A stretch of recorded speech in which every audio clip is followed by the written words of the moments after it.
We welcome you from the Atlanta Motor Speedway for tonight's money race. Or actually, we have 2 money races on the night. And currently load up our ATVO theme. I have a major skill issue in making them.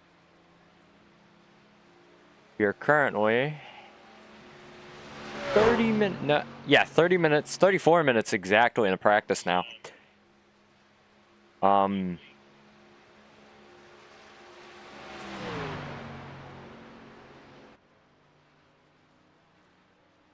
Taking a food. We're all good, and we're gonna show your vertical overlay. Oh, whoops, that's normal. Don't worry.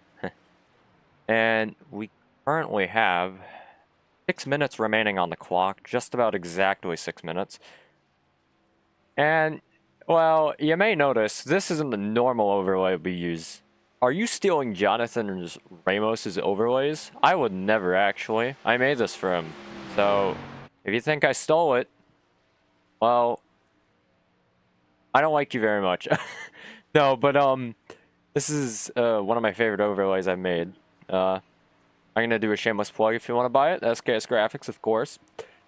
#1 overlay provider of FTN. Official overlay supplier, supplying the Fox, NBC, Fox, ESPN, ESPN, TNT, the Road to Pro theme, and many more. So, yeah, I'm gonna put my shameless plug out there for the night.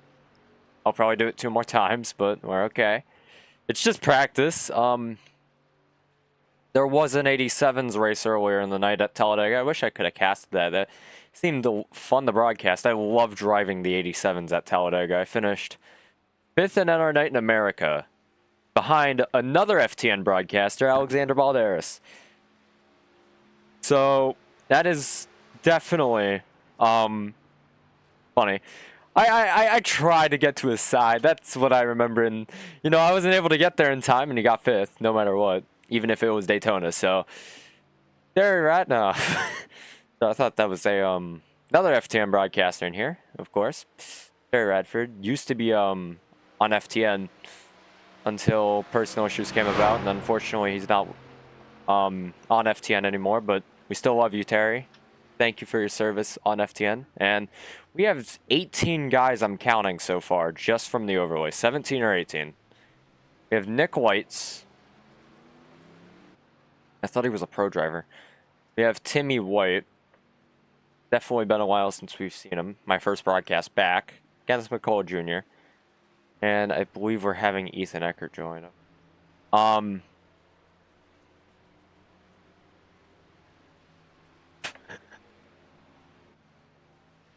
Give me a second.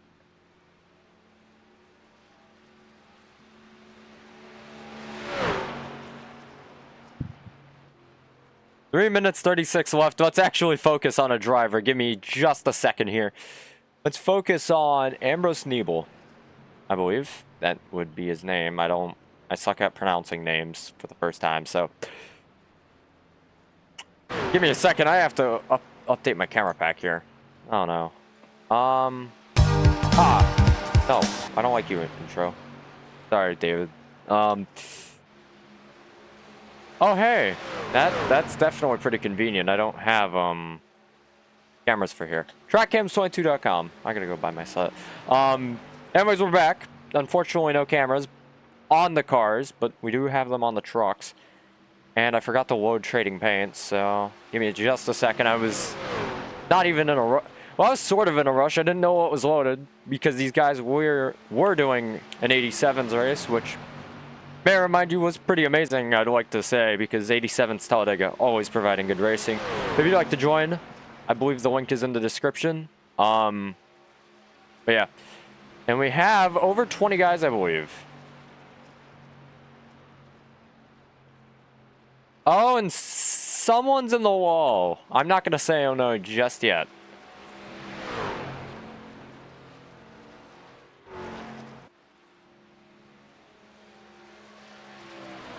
And this is the Jonathan. I fixed the whoops. I fixed the remaining.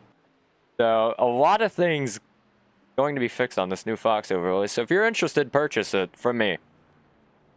Go contact David. He'll get you in contact with me. Very confusing to get in contact with me, but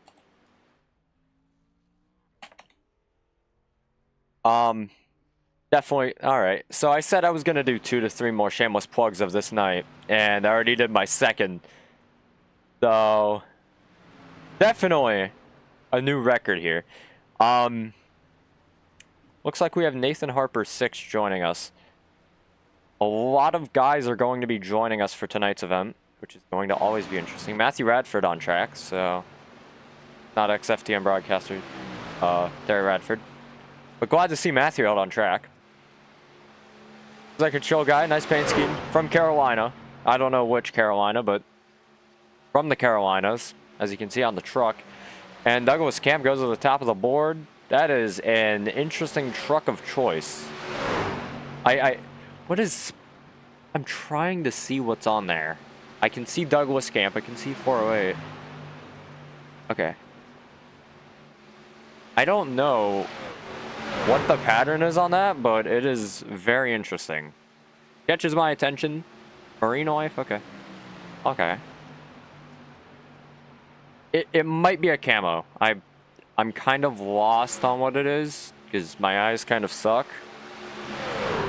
But, I mean, you can see that's apparent with the flip call I did last week. I was about to say a few days back. Boyke back on track in the Auburn 62. Of course, we have another race going on after this. This is a doubleheader. So we have over 20 guys in the field. And Brandon Holt goes to 4th. He's alone on track in that beautiful Wendy's truck.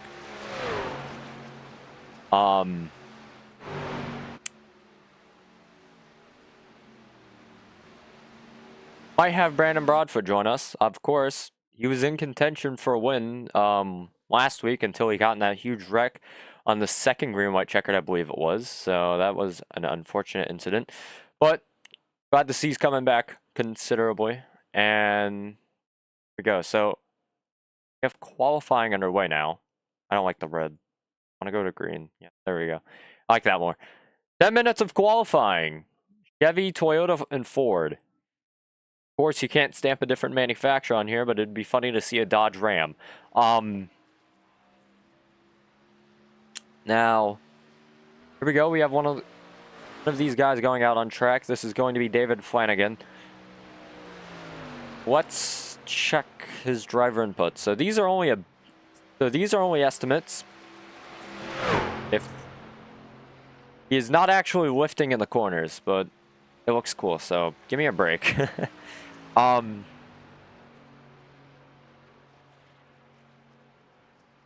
He's not lifting. I'd hope not. Or else he's going to be a very slow guy.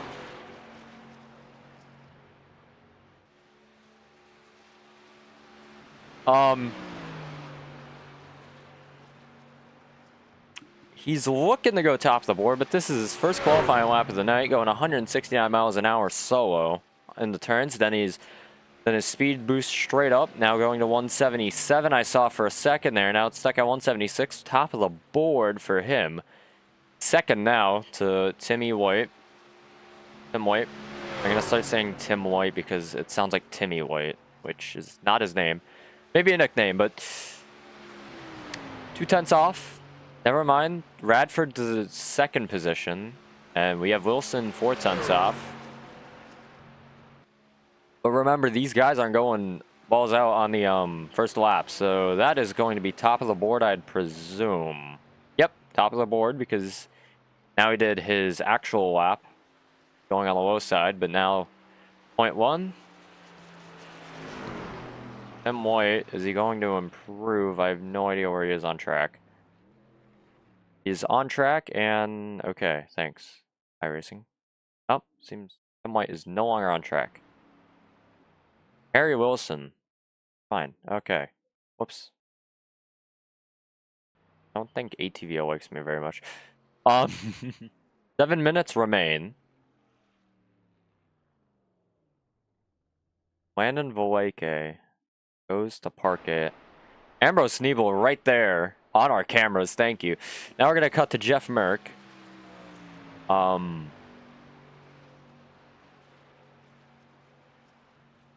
Currently running 9th. I believe that was his outlap, or quote-unquote outlap. Now, 7 minutes remain. I thought that was a Serpentine number 6. Unfortunately, it wasn't, but Luke Breadstick probably likes that. Now, and he's going to go 9th. Nope. 1st! Okay, that was definitely something. Also, good job on having the correct US flag code. I respect that. I've seen a lot of people not have the correct US flag code on the on their paint scheme, so correct US flag code, always good to see. Definitely a nice attention to detail. Over 20 guys by this point in Atlanta. My first broadcast in Atlanta, bringing a lot of people, so this is definitely fun to watch. And we have names like Jeff D. Mark, Landon Valeke going 2nd, David Flanagan staying in 3rd, and Daniel Eberhardt going to cheese it. I feel like I've seen Daniel before. When the cheese the top.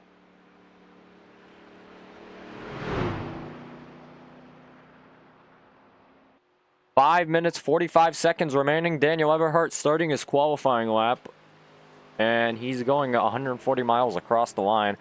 Probably not the speed you want to go across the line, but considering it's his first lap, you can get away with that. But on your second lap, if you're going 140 miles an hour across the line,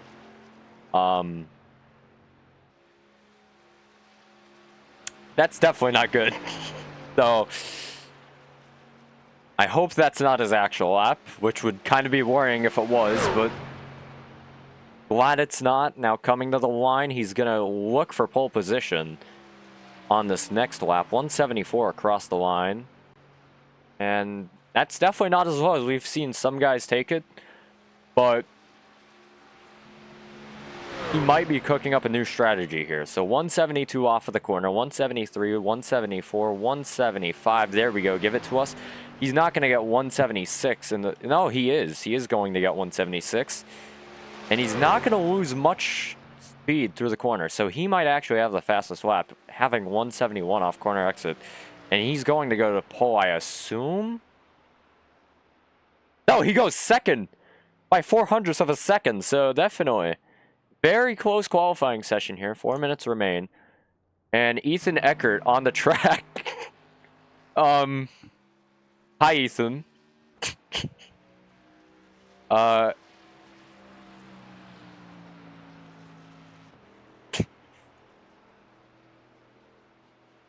He's going on the top, and he hits the wall, I think. Okay. Go off, I guess. I don't know. I'm watching Ethan Eckert right now. This is definitely a lap of all time, but luckily it's his outlap. So as we've discussed, this one doesn't really count. Or quote-unquote outlap. It's his first lap, but no one cares. Now going to the low side, he's going to go on his actual lap. He's going to go... Oh, right. He doesn't have a time because he brushed the wall, so he did confirm to brush the wall off that corner. As you can see, maybe a scratch. 3 minutes remain. 177 into the corner. Hitting 177 just before the corner might be faster than Eberhardt's time. Going to the low side. Is he going to get pole? He might have touched grass, but it might have not counted. Ethan Eckert will go 3rd. Ethan Eckert 3rd on the board. That is a sentence I never thought I'd say in my life. Probably not, because I never expected to broadcast an Ethan Eckert race, but who knows. Life is crazy. Dylan C. Jones might pick to win again, because I had hope last week. I don't want... And that hope got crushed, but glad to see he's back after last week. A lot of people not qualifying. A lot of these guys are joining late, so they might not even get a lap if they try to cheese, but this might be the limit. Now, I don't know why he's taking the bottom line of the cheese, but who knows? You know, I don't know why they call it the cheese. That's just the name for it, but I do like myself some cheese, so That was really unneeded, but... Jeez. Anyways, starting his outlap, or first lap. I'm calling it outlap because, I mean, you're taking it as like a practice lap, a warm-up lap, and then your second lap is your actual go lap. So it doesn't really matter if you mess up your first lap. All you need to do is just walk in for your second lap. And I'm trying to watch my own broadcast. Now, Connor D. James, 11th on the board. Jonathan Herbert, 10th. 2 other cars out with Dylan Jones. Now Dylan on his actual lap, 18th on the board. That is definitely a time. Over 20 guys in, maybe over 30 by this point. This is going to be insane. Now he's looking to take pole, like everyone else here. He's going to hit 177 right before, and then turn into the corner. It just depends how much speed he loses. Harper's at the top of the board out of nowhere. And here we go, 173, 174, 175, 176. He's going to get, not 19th, it's going to be second on the board. 100th of a second, nearly tying Carter Casey, my bad. He is, wow, that's a close margin of time on my timing board. So, Dylan C. Jones has a 31.374. Carter Casey has a 31.379. That is 5/1000th of a second. Rick Spencer Walt, 5th on the board. We did not catch his qualifying lap, but definitely there. And Matthew T. Lee, 21st on the board. Our first driver not actually on the overlays. So that's actually quite interesting. Most drivers I've had on a broadcast in a while. So glad to see this.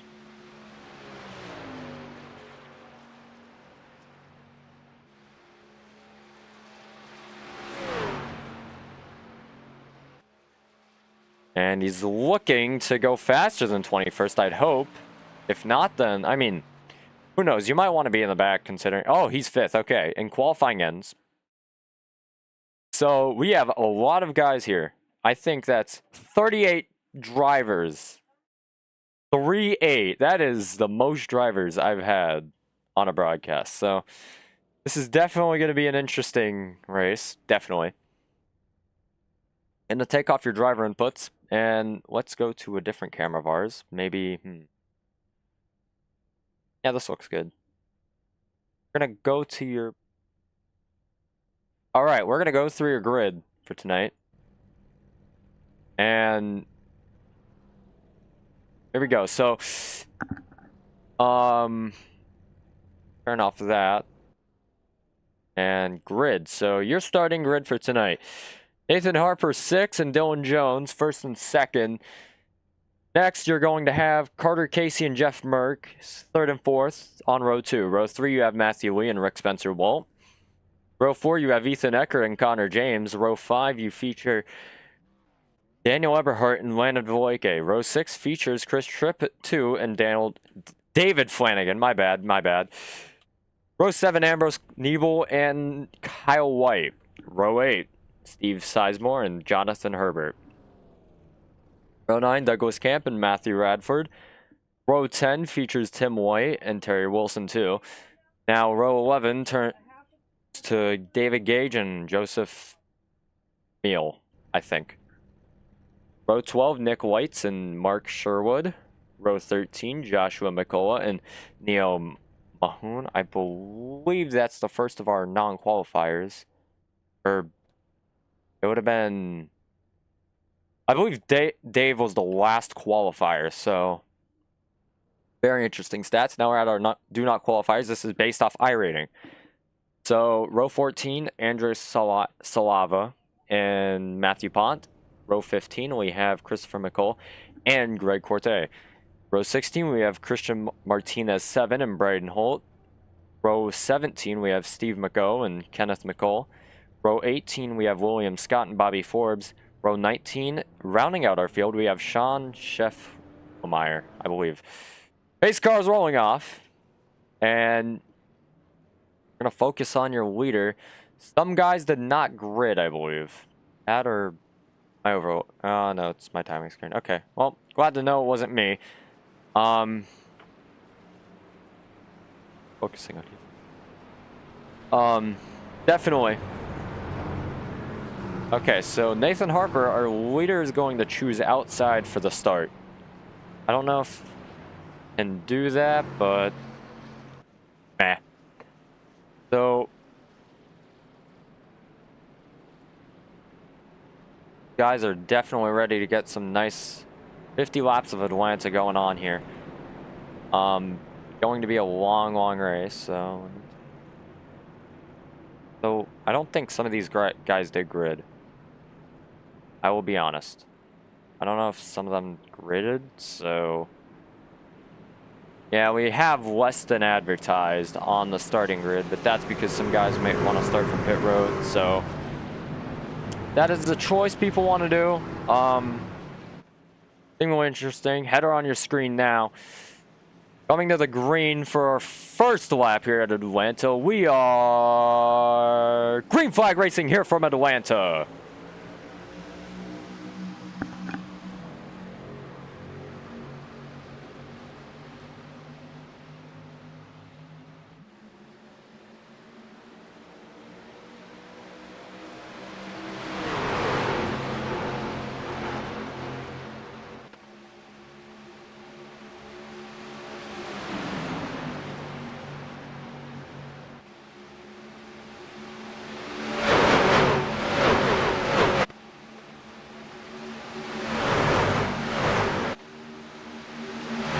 Lap 250.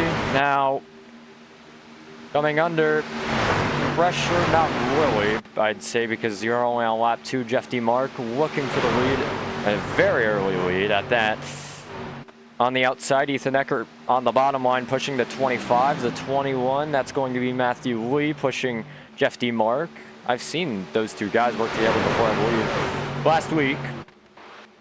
Now, we seem to have a yellow out, and that definitely not good this early into the race. Have a caution, so we're going to go check that out. And I'm wondering what happened. I believe it was back here. Huh. Might have been back here. Where's the caution? It doesn't say what caution's waving. No? Barry Wilson seemed to go off track. Oh, it might be here. Oh, yeah, that's definitely not good. That is not good. I don't know what was going on there, but we did find our cause of caution, so... All right, let's go see. So, this crash involves Terry Wilson in the 3 and the 5 of Bobby Forbes. For Bobby Forbes and Terry Wilson, 14th and 15th, or 17th and 18th. Side-by-side racing, bumping, banging, and into the wall goes Forbes. Terry Wilson also gets some damage from that. I don't know why you do that on, at least on lap 2. I mean, yeah, low side was open. Who's at fault? Forbes goes up. Terry goes down a bit. Racing incident, but definitely not what you want to have happen this early into a race, because it's lap 250 on a super speedway, so definitely uncharacteristic, I'd like to think, from those two guys, but header back up on your screen, lap 450. That was very weird. Very weird, because it was all the way in the back. I couldn't see it. I believe Terry Wilson is now out of this race. Terry Wilson could be considerably out of this race. And Forbes is just in pit road. I don't think there's fast repairs. There could be. Let me... So... Definitely have to check the flyer.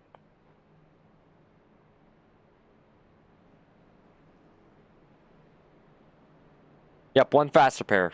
All of the races tonight. So, very weird on how Bobby isn't taking his one fast repair. Because if he already used it by now, that is going to be very concerning. Or, if you used it, like, before this wreck. So, that's concerning, but... You have Jeff D. Mark going down pit road, I assume, just to be in the back, behind everybody. So... Taking tires? No. Good.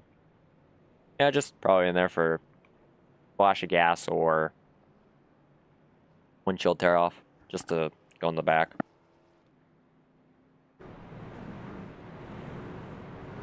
Smart move. Now going up to Nathan Harper. White flag for caution period. I technically can say that because it's the final lap. White flag indicates the final lap of something. So by technicality, I can say the white flag of this caution period. It's very unusual, but I can say it, which is definitely something. So, laps led. That is, you know, 4 or 5 laps led. I believe the other one went to Jeff DeMark. Oh, never mind. Yeah, I got no idea. Oh, wait, never mind. Oh, I see what I did. Never mind. Whoopsies. So, nah, he's led all 4 laps. We're on lap 5. I'm a bit dumb. But coming to the green, Ethan Eckert on the outside, Nathan Harper on the inside. Harper electing for the inside. We are green flag racing from Atlanta once again.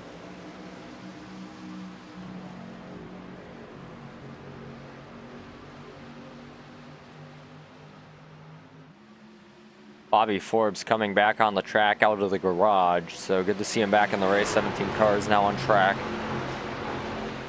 Harper still in the lead. Someone goes high. That's probably going to be Daniel. No, that's not Daniel Everhart. That is... Oh, that was Daniel. My bad. That was Daniel. That was Daniel going to the high side. I don't know why, but maybe looking for someone to help him push to the lead. That's definitely what you would do sometimes in a situation like that. But order's still in a line. So 7 of 50. Nathan Harper, Ethan Eckert, Matthew T. Lee, your top 3. Lee looking for someone to help him on the top side, but Dylan C. Jones says, no, thank you, sir. I will stay down here. And on board with Nathan Harper right now. He is currently just leading this pack, leading this train by technicality. We have Ethan Eckert also looking in second. Might go high. He might not go high. I wouldn't put it out of him to not try to make a move right now, but he might stay in line. We're riding on board with Ethan Eckert. Then we have Matthew T. Lee in the back. And he's going to look for someone to help him. Who's going to be the hero? It's not going to be Valeke nor Jones. And they're side by side. But not going to work out really. So unfortunately for them, they're not going to do anything up there. They're just going to keep like this. Valeke actually goes to the high side. Never mind. He has help. We just couldn't see it with our onboard cameras. But Valeke going to the high side. Lee going to try to help, I assume.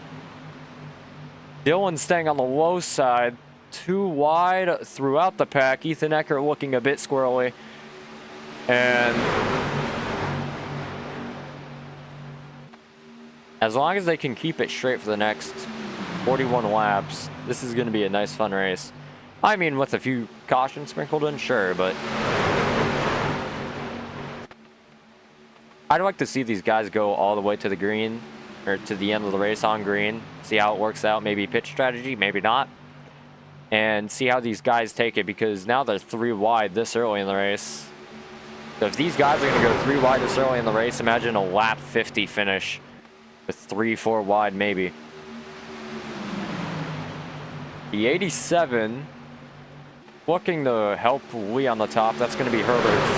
Herbert definitely trying to help Lee, but no help. Oh, that was very risky of Valeke, but taking his slot in line, demanding for that spot, and he's going to take it.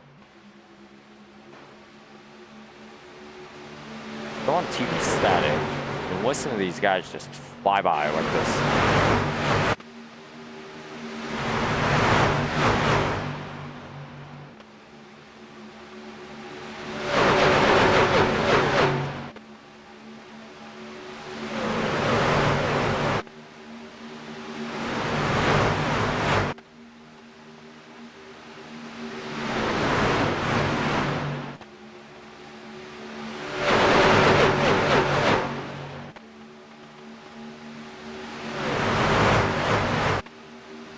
So the trucks sound really good when they fly by. So trucks have new super speedway physics. So people can now go airborne, start flying into the fence. So it wouldn't put me into any sort of shock if any of these guys flip over. I mean, it would shock me a little bit, but definitely not like the old truck where someone gets flipped over and, you know. These trucks have new and improved blowover physics at the start of 2024 Season 3. Also including the update of the Corvette C8 GT3 and the Ford Mustang GT3. So a huge, huge update for America here. I mean, you have 2 American GT3s and then the truck blowover physics, which luckily we haven't seen put in use yet on this race.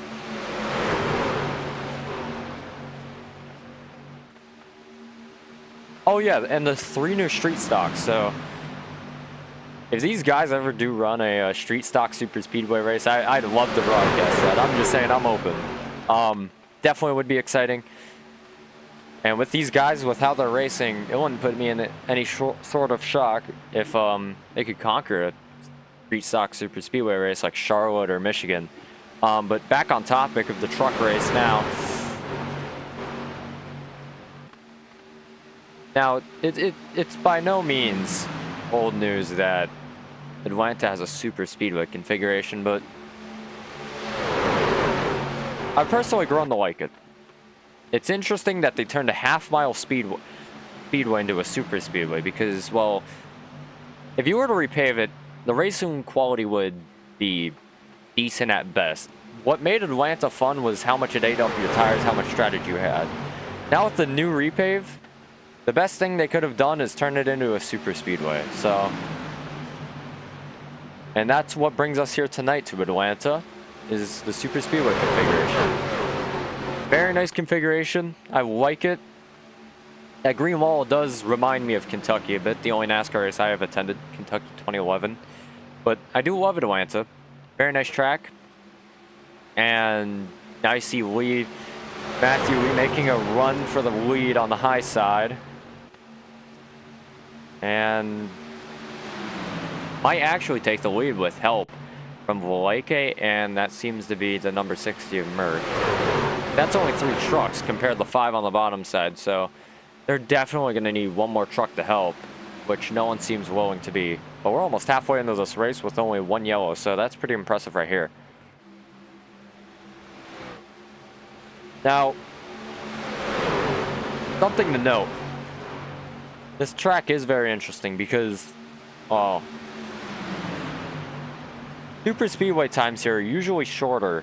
Well, qualifying times or whatever are usually shorter than Talladega and Daytona, the other 2 super speedways on the NASCAR schedule. So, Dylan C. Jones on the high side. Oh, come on. Oh, no. That might be a bit risky for the 5. Hopefully he doesn't cause any implications. No, does not. I didn't expect Dylan Jones to jump up like that, but definitely something cool to learn about Atlanta. I mean, it was probably obvious, but yeah. So, a lot of random Atlanta facts in my mind. Now, Dylan C. Jones gunning for that lead next to the 25 machine of Nathan Harper. So, he might be able to take it off of turn 2. That's what I think. Maybe they're side by side. He just needs a little push. Oh, he's definitely going to have the lead now. They have 3 trucks on the high side. Daniel Eberhardt and Matthew Thiele. And wow, that was a betrayal at its finest. And they move up the track. There might be a nice space for 3 wide. That was a move from Dylan C. Jones that didn't work out that well. So he's going to have to file back into that high side. He's going to be off pace. He's trying to get back in line, and oh, they're going to collide a bit. No wreck caused. So Matthew Lee working for that lead finally has it. If you work hard enough, you will reap the reward, and so far, Matthew T. Lee is reaping that reward of the lead. Now, he's led no laps. This is definitely going to be his first lap led on the night. As you can, oh no, he has already led a lap. I believe that was taking it to the line, but this is his first full lap led. So the high side now taking advantage and they're going to look for the lead. So now, I think if you're on the high side, you should stay there. I mean, it might be... never mind. This is definitely going to be close between the high side and low side. See the 21 of David Flanagan. Oh, that's not the 21. Whoops. Sorry, my timing screen is really wonky. No, that's the 90 of Daniel Eberhardt. 24 of 50 laps. Guys are definitely battling it out. And... oh, no! There's a wreck in the back that I missed. That's going to be... that's not William Scott Jr. I'm trying to find who it is, but definitely a yellow. And that was a hard wreck. I think it was Douglas Camp. Maybe? No, that was... Douglas Camp looks to have some damage, yes, but it definitely was not Douglas Camp. That was hard into the wall. So it seemed to be the 239 of Tim White. Yep. So we're going to see what happened here. Close up your overlay. And... okay, so... I need to slow things down here. I want to know what happened. This was very unusual. I didn't think they were going to wreck for a while. Oh, okay. That's just a second here. And now we're slowing it down. As I go by the camera, right? And netcode seems to mess up. Oh man, that was horrible netcode. And both of them into the wall, destroying the front end of that 239. Yeah, that definitely shouldn't... okay. And look. So we're gonna go to a helicopter camera here, the chopper camera, so you can see. Let's slow it down just a bit more. This is Timmy White, by the way. Tim White in the 239.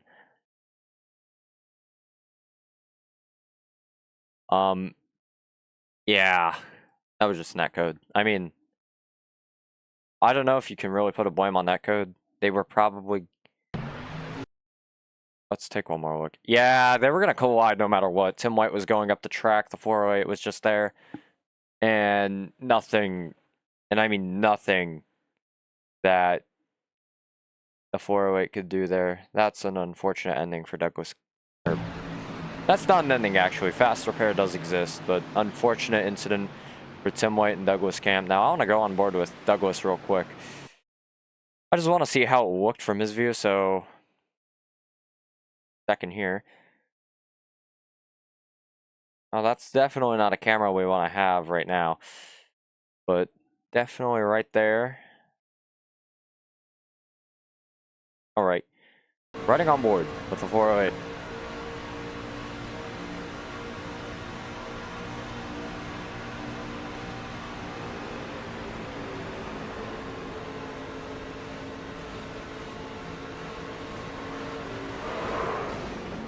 Yeah, the 279 just came out of nowhere. It was... he moved up the track here, had the lift. The truck just got tight mid-corner.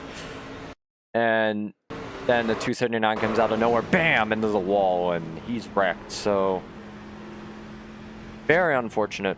But now he's in the lead with the damaged truck. I don't know if that's the exact spot you want to be in. But... oh, yeah, that... might need to pull it off. I don't know if that's going to be the best idea coming to the restart, but yeah, that definitely an interesting restart being planned up here. Oh, 5 into the wall, trying to get a lap back, but coming to the restart here, we have Ethan Eckert on the outside, and Douglas Camp will pull it off. Luckily, thankfully, and unfortunate to see that Douglas will not be contending right now for the win at least, but good to see that he's not going to impede anyone's race. So, Eckert, Lee, Harper, Eberhardt, your top 4. Fast 4, I should say. Then you have in 5th and 6th, McCullough and Flanagan, Jones, Vilake, 7th and 8th, Mark and Sizemore, 9th and 10th, rounding out your top 10. So, coming to the green here. Definitely going to be exciting to see how these guys take this last half of the race. Let's read the chat. before we go green, and we're green flag racing. Yeah, he washed up. That's what. Oh, so he washed up off corner exit. Okay.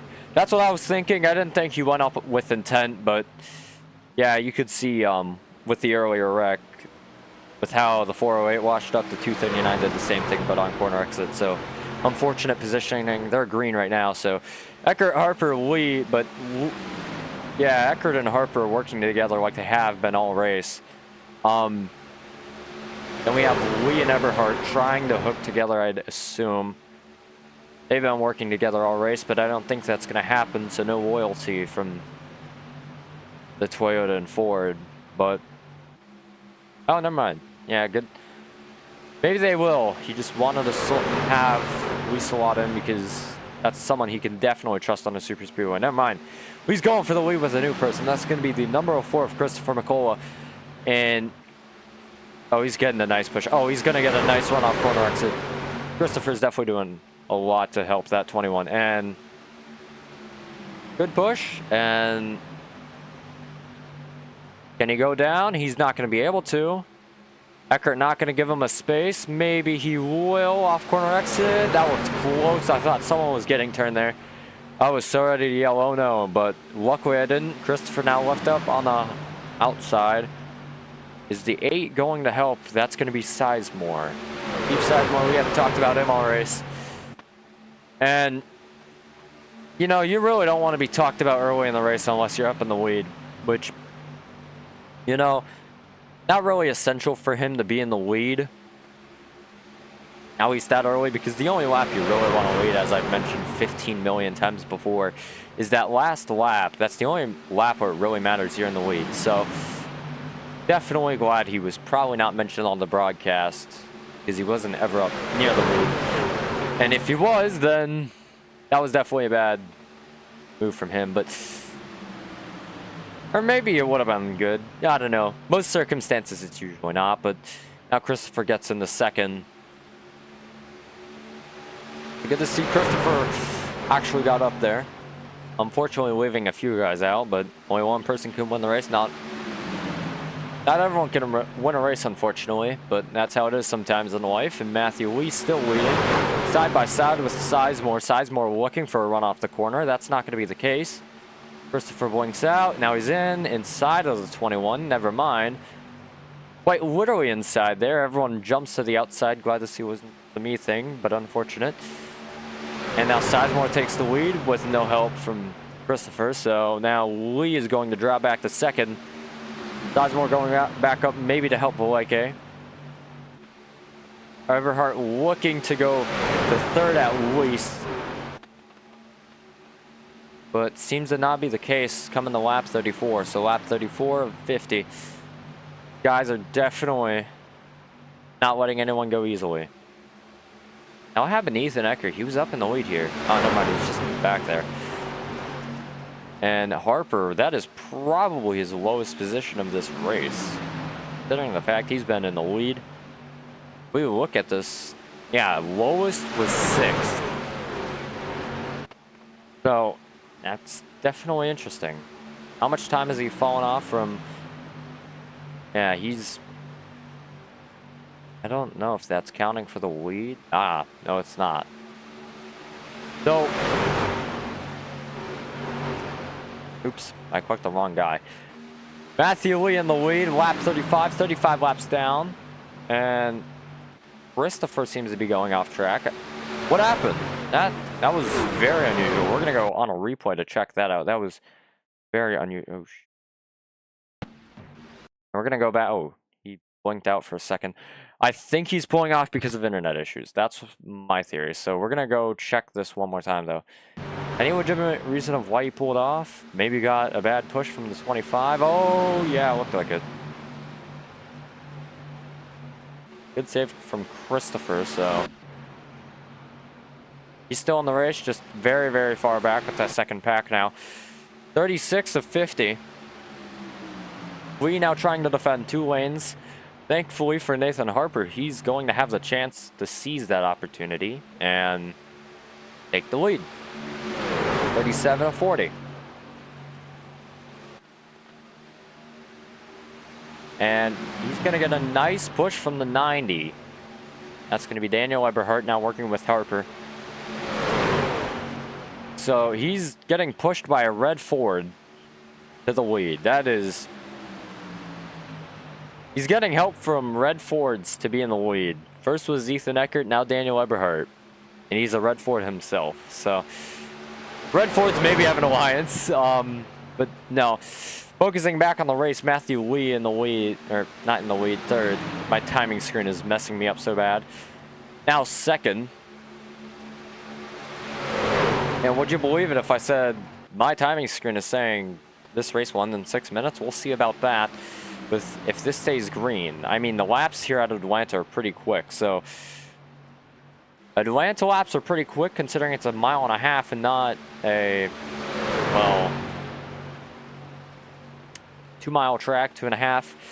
5 going another lap down, unfortunately, 4 laps down, camp 10. And yeah, I hope the Xfinity race is big too. Guys are, I think these guys are just going to stay in the positions they are.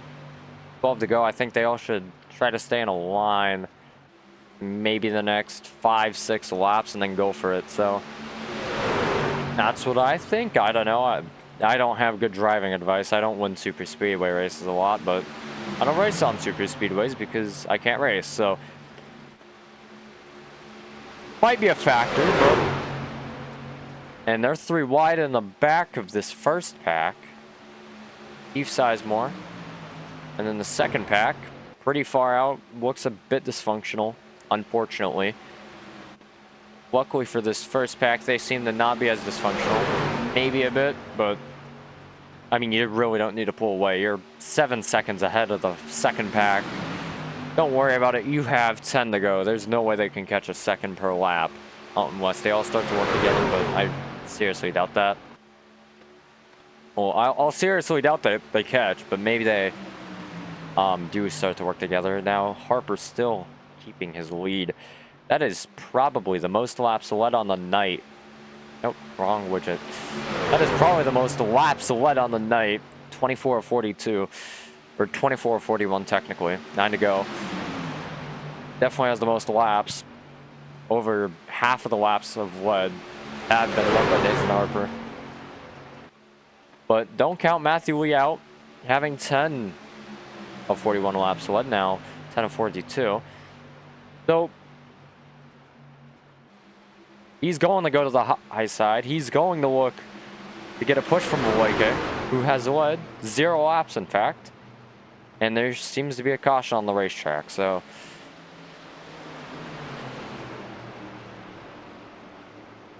What happened here? All caught back up. No, that was wrong. Hold on, sorry, I'm out of it right now. So here's the second pack. This is where I assume the caution happened. Oh! Okay. Ethan Eckert got wrecked. That's... Okay. Okay, well, that was interesting. That seems to be Dylan C. Jones and Ethan Eckert colliding. So here's Ethan Eckert and here's Dylan C. Jones. Oh. No flip, no flip. Oh, he goes back in and... Oh, he's nearly about to flip. That was something, but... Here we go. Going to the chopper cam. That's not who I wanted to go to. Thanks, ATVO. But here's Ethan Eckert. Let's slow it down one more time here. And he's going to move down into the 30. Nothing Dylan can do. Yeah, what? I mean, Ethan goes down. Dylan is forced down. He could have gone on the apron, but that would have probably wrecked the entire pack. Then Ethan gets clipped loose and trying to drift. And unfortunately for him, didn't have enough track to actually drift it. He tries to save it, turns... What? I'd assume he was just trying to save it there. I'll give him the benefit of the doubt and slams head on into the wall, going on one side. Yeah, let's go on board here. So I want to go in his cockpit. So Here, this is definitely a good camera. So he goes into the 30. He turns left. I don't know why he turned left there, but maybe just trying to save the car. I don't know. Now for Dylan, he's showing on the inside here. Yeah, Ethan, I don't know what he could have done. There's nothing you can do if you're the 30 there. Luckily, didn't get much of the damage. I mean, he might have gotten a bit on the front, but definitely glad he didn't get much damage there. So, Matthew Lee, second in the field. Nathan Harper still leading this race by the time of caution. Now, I don't believe these guys are going to have to pit. So, this is going to turn out good. There's 6 to go here.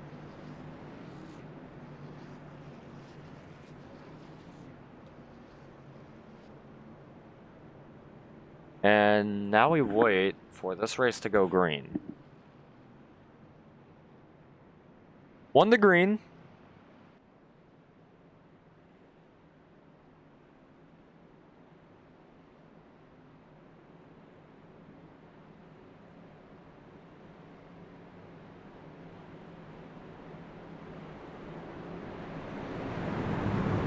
Checking the MMS chat, maybe beef? There's no beef. Glad. Now let's check the YouTube chat. There might be beef. Yeah.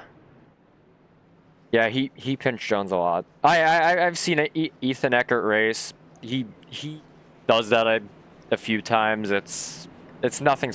I'm not trying to hate on Ethan. It's just I've seen him do it quite a few times, so doesn't surprise me, but unfortunate.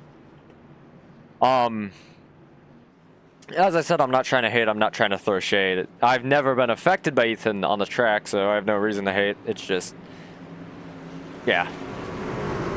It's like if you see Denny Hamlin race aggressively, you know it's happening. It's like Kyle Busch. You know he's going to race aggressively. It's not going to be a surprise. Maybe accidentally wrecked someone in the process, but yeah, Chris did blink and got turned, unfortunately. Maybe. I didn't see him blink, but now we're back green. His blinking problems really don't matter. Or his past blinking problems don't matter. Oh, and we're back yellow. That was... Now we're going to go to a green-white checkered. I feel like... And what caused the yellow? What exactly caused the yellow? Oh my god. So, someone got T-boned. That looked to be... Okay. That was the 8 of Steve, that was the 8 of Steve Sizemore, so let me go check. So we go green. Hold on. I need to listen to the truck audio right here. So we're gonna put this right here. And we're going to go green, right?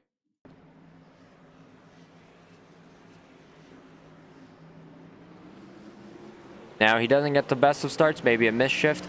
Oh no, he just gets loose. Gets loose, puts it into 2, and gets slightly tapped by Ethan Eckert, who's had enough trouble this race. Yeah, that's the only thing we really need to see. So, unfortunately for Steve, he got loose, and nothing much anyone else could do in that situation. So we're gonna ride on board with Ethan Eckert because, well, yeah. So this one wasn't his fault, thankfully. And so, unfortunate timing, but we're going to go on board. Getting maybe a decent restart. Everyone checks up and tries to go somewhere and nowhere. I mean, come on, you have... If you go up here, there's a chance you hit him head on. If you go down, well, he was trying to go down, but his entire truck was going to be there. There's nowhere you could go. And that's just what happens there. And nothing really he could do in that situation. So, unfortunate for Eckert. Unfortunate for the 8 of Steve Sizemore. And, yeah, I don't see how this should be a long caution unless they don't shorten the cautions, but... Yeah, definitely not good for any of those guys. And I think this should be our final restart, hopefully. is our first green-white checkered of the night, or on the broadcast. I don't know if there was a green-white checkered in the 87s race, but first green-white checkered of tonight. And we have 2 races going on, so there could be more. That's why I say for the night.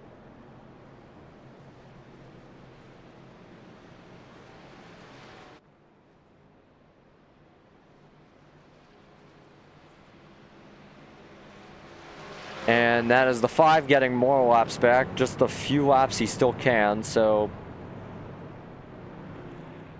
if he wins this race, I'm going to be astonished. That is going to be the best interview I ever give out in my career. Now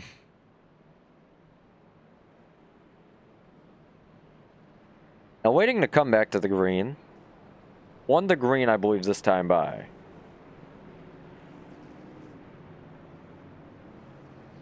And they are going to go won the green this time by side.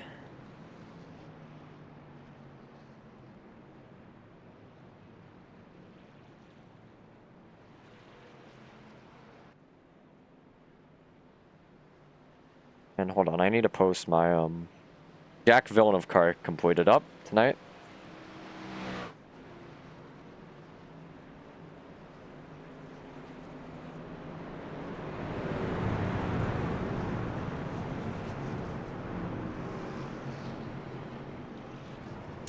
That tweet was a banger, 47 likes, that's impressive. Anyways, we're on the backstretch of Atlanta. Time to not care about Twitter likes, I mean, yeah. And we're going to check chat one more time before we lock and load for the green flag. So, we have the blue oval and I don't know what you would call Toyota, but side by side. What's that, 11? The Xfinity race? Okay, cool. Yeah, no, the Xfinity race should have... Actually, I gotta recheck. Hold on. One more check before we go green. For the Xfinity race, we have it going on at... The original time was 10:30 and then 11:15 qualifying, so the session does go up if you didn't make the race right now. And we are back green, 3 to go, now coming to 2. This is our first green-white checker of the night, not a natural one. And Nathan with a huge lead, but I don't know if that's going to benefit him because everyone's going to be able to catch up and slingshot. Now, pulling up your ticker, we are going to see how far these guys are going to be coming to the white. Forbes is back on the lead lap. Becker to lap down there, going 3 by 3 in the field. Dylan C. Jones on the outside for that first 3, for the only 3 wide position. Nathan Harper leading. And that looks to be Landon Valeke going to the bottom, white flag in the air.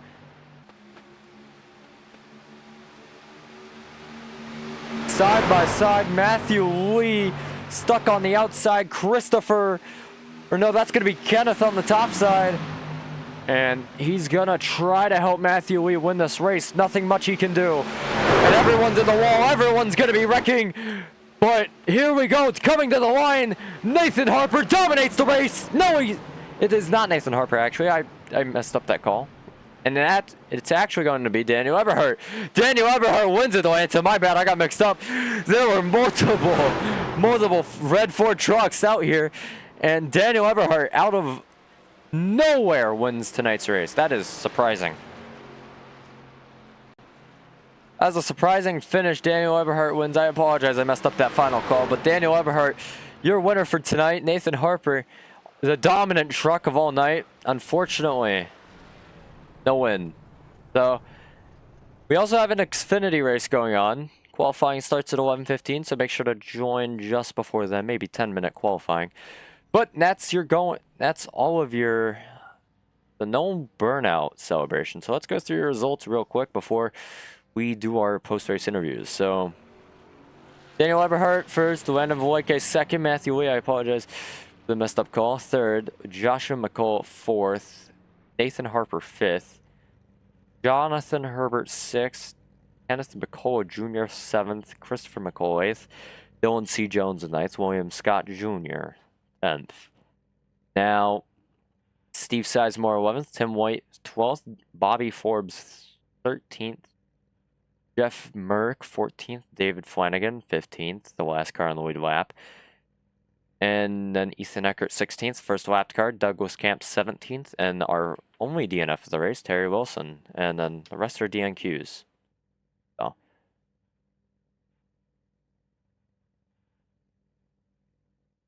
Definitely unfortunate for these guys. Or maybe they didn't pay, so.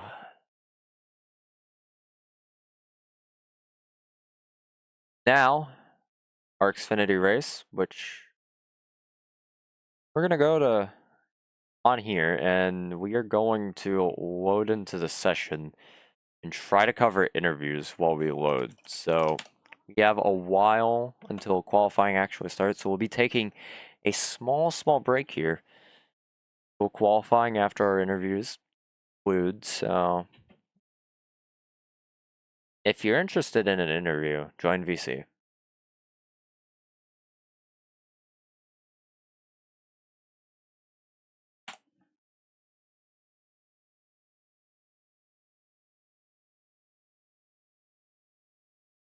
Alright, so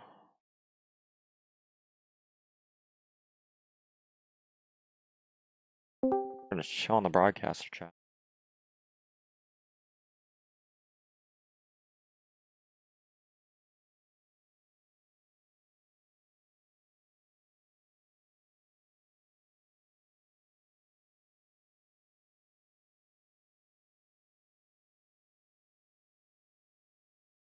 Alright, so we'll be right back, and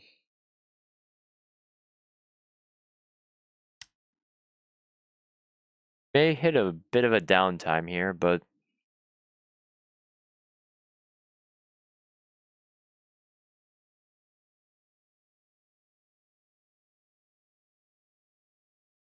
I'm actually curious what race thumbnail is from for the Xfinity side. So let's try to do that. 2020, because you have the Flex Seal 4 in the back. That's Greg Galding in the 08, and I believe that's the only year that forward body ran. Yeah, Chase Briscoe was in the 98. Riley Herbst went to the 98 in 2021. No, this might be 2019. Yeah, because you have the 9 back there. So this might be 2019 Talladega. But which Talladega race? So, oh no, I don't want any of my songs to load here. Talladega 2019. Oh, here we go. We're in the session.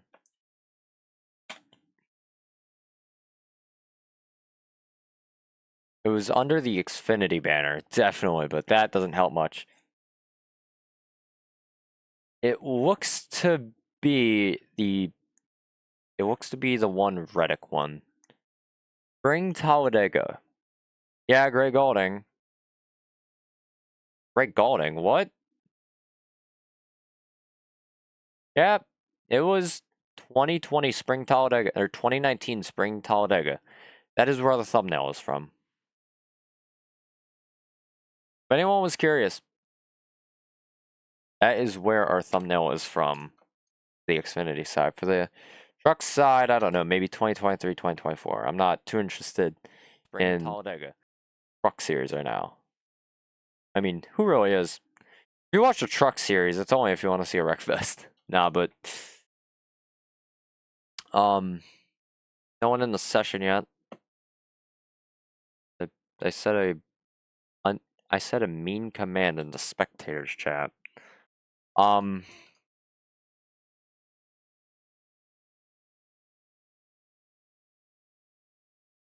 Yeah, so no one looks to be looking for an interview. Unfortunate.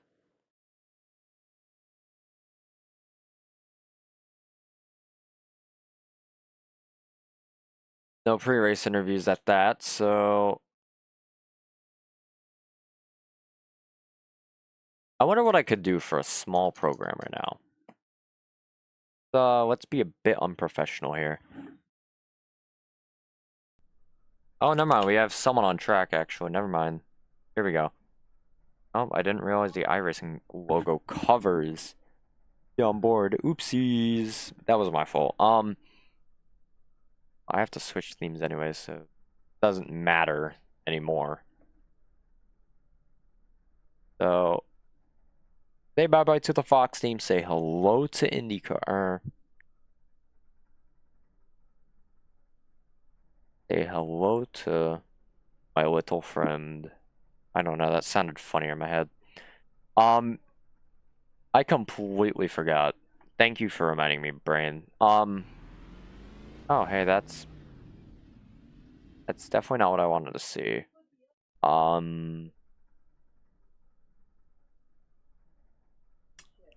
Hey, that's... How outdated is this? Very. This is very outdated. Oh, well, now I see why. It was the wrong theme this entire time. Good job, me. Yeah, that was very, very, very outdated. Now we're actually in. Awesome, awesome, awesome. Okay, that sun glare is hurting my eyes.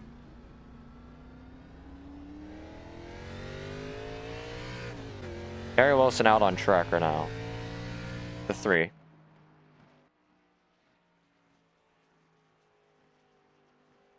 Bobby Forbes stuck in pit road.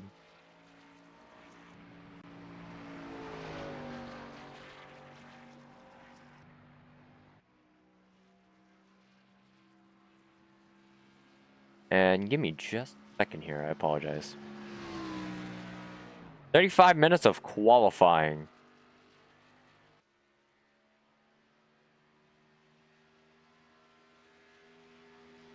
David might get mad at me.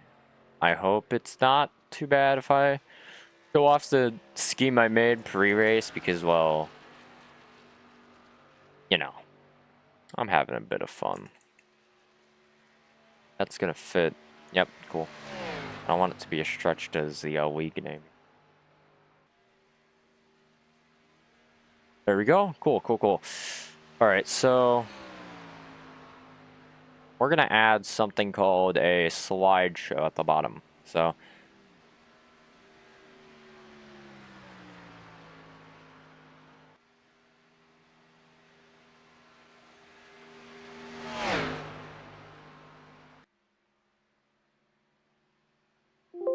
oh, hey, that's...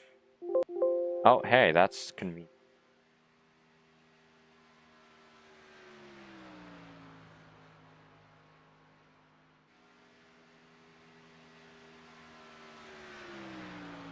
I will also be uploading this paint to Trading Paint, so I know no one's a fan of this driver.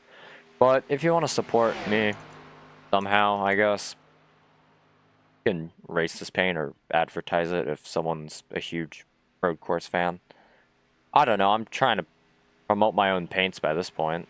I mean, it's technically under SKS Graphics, it works. Oh, hey, that's not the order I wanted it in. Thank you, thank you.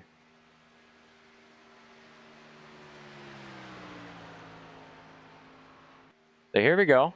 Our that car is something I made. I hope you like it.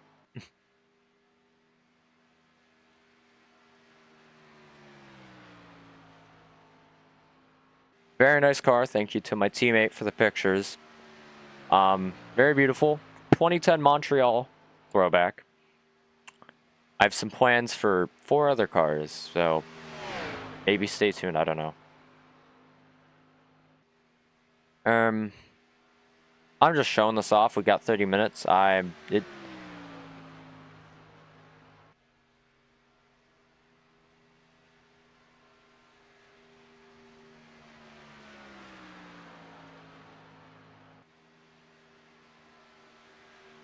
hope David's not too mad that I'm trying to showcase my own stuff I made because, well, we're currently 30 minutes into a practice session. None of these guys are really doing anything. I can't blame them. I'd probably be on my phone scrolling Twitter.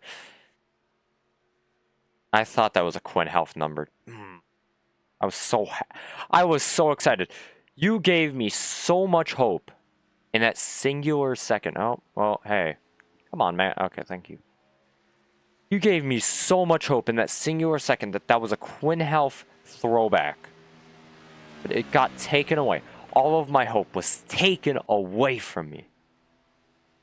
I mean, it's still a beautiful paint. I just wanted a Quinn Health throwback. I saw Quinn Health bar on Twitter, so 31 minutes of practice left. No one really looking for an interview. That would definitely help pass the time. Definitely.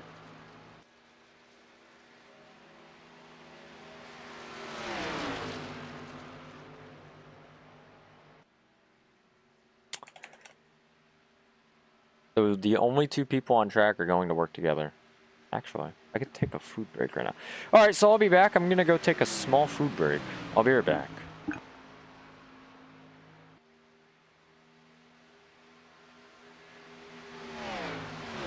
Cool.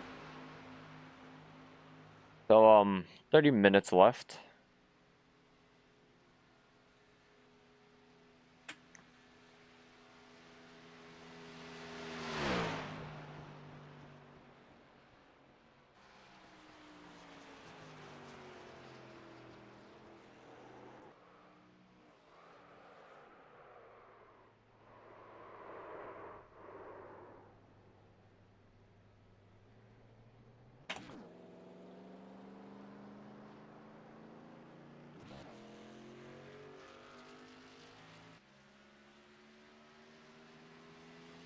Also, actually, hold on. I got a perfect idea.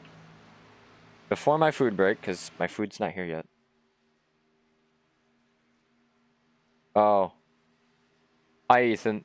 Yeah, well, you should have joined the VC so I could have noticed you wanted an interview. If you want an interview and you're watching, just join VC. I'm not going to look at chat.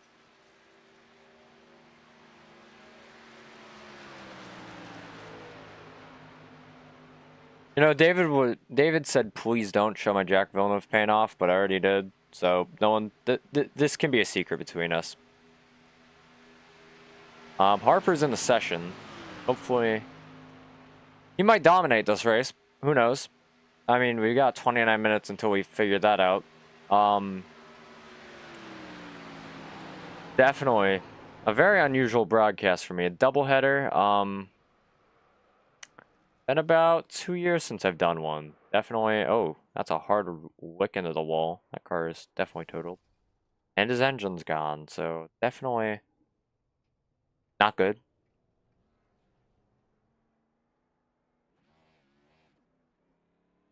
Give a second. You know, it'd be really funny if I could connect like a Switch and start playing Mario Kart or a game, a like Switch game on here. That'd be really funny.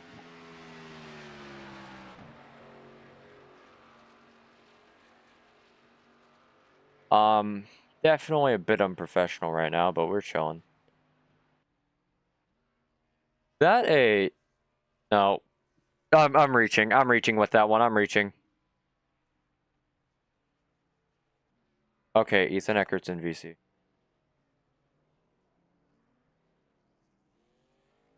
Hi, Ethan Eckert. It's the John. Got a copy? It's the John, huh? Yeah, Yeah. I know. No, it's... you know what? If this was the John server, I'd server mute you. But anyways, welcome to the FTN broadcast booth. You do not get to hear John's voice. Instead, you have to suffer with mine. How did you manage to turn yourself off of the 30? Oh, thanks for that being your first question. Yeah, no problem. I just kind of, yeah, you know me. I made a mistake. You know. Yeah, small Just came down mistake. too far. At least you didn't kill him. That's the good part. Yeah. Second, does Herbert's sim stamp number remind you of a certain person? What Herbert sim stamp number? Look on the broadcast. Leave Oh, at hold up. 87. Does that sort of number style remind you of a certain person? Someone wants a Hold Jeff up. It's Gordon not throwback. showing yet. I One don't. second. Okay. Well, I don't know how it's not showing. I think your stream has a skill issue because mine is showing. Matthew Lee's in the VC. We'll get to you in a bit, Matthew. You actually were in the top 3 or something, so don't worry. I'll get an actual question here in a minute. Okay. But do you see Herbert's sim stamp number on the broadcast? I'm seeing me, and then I'm seeing these fans sitting in this like room. Uh, under your name on the Oh. overlay. Oh, What I kind? didn't know you were talking about that. Yeah. Yeah, What? that's Demos, isn't it? Yeah, correct. Cool. Uh, Yeah. where did you finish? Last race, Yeah.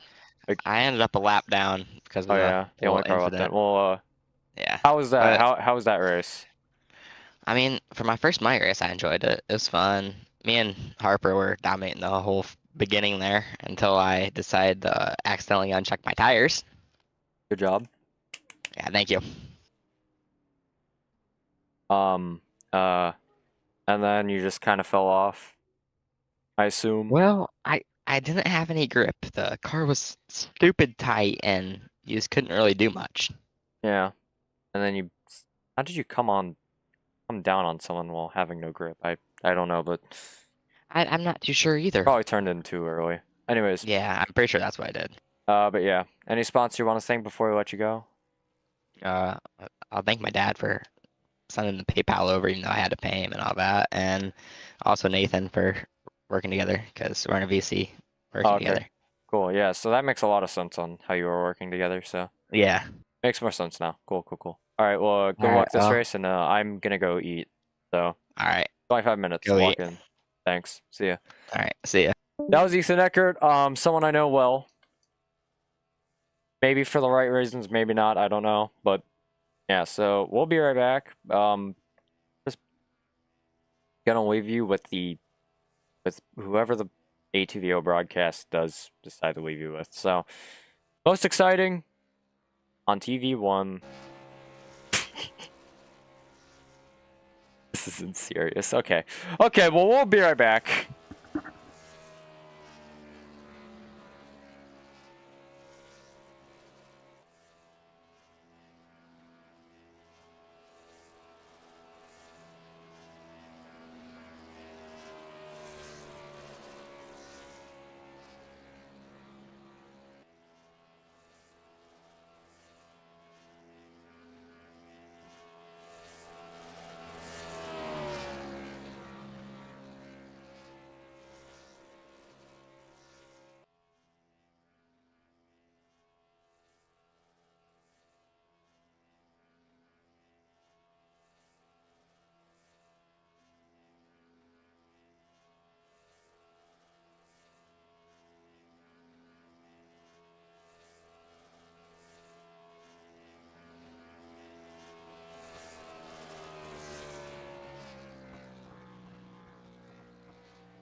We welcome you back from Talladega. Obviously, a good 20 minutes passing for a food break and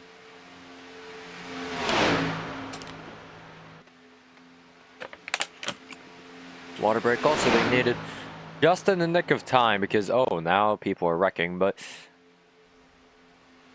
I've just joined back at the perfect time considering the fact we have a lot of people here, so. But see, only 13 cars look to be actually on the track, maybe. All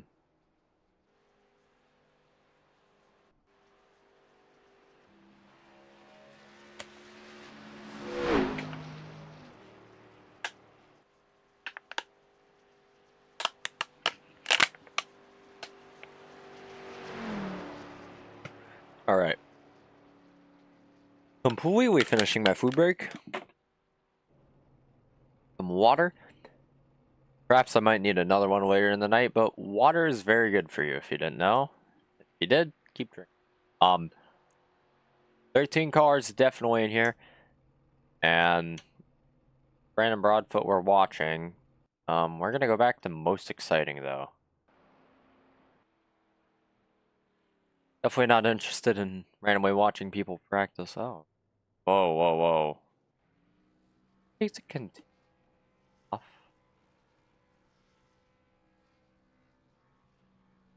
I don't really care. I was just curious if you could take the Dark Horse decals off. I don't believe you can. People are wrecking. And anyway.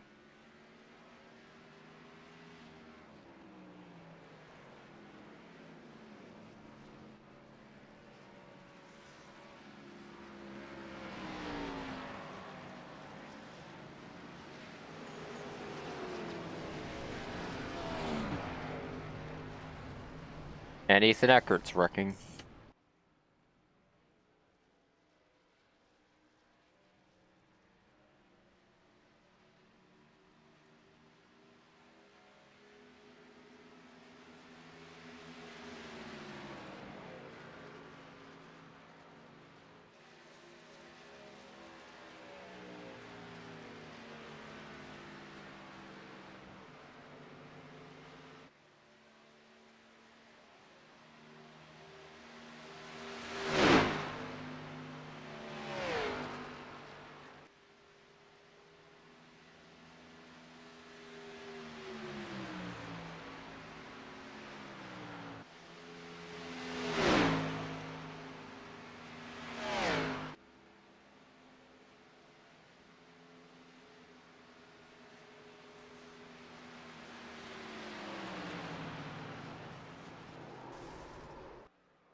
All right, 13 cars ready to qualify for this race. Definitely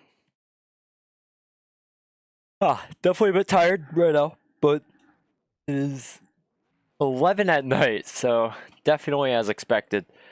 Someone out on track. Now, we're not going to let most exciting lead us anymore. We're going to... How about we watch the driver we interviewed earlier, Ethan Eckert, trying to cheat?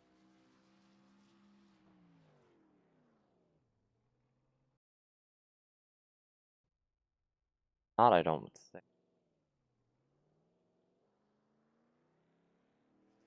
Watch Tim White instead. Now, Tim White heading down the backstretch.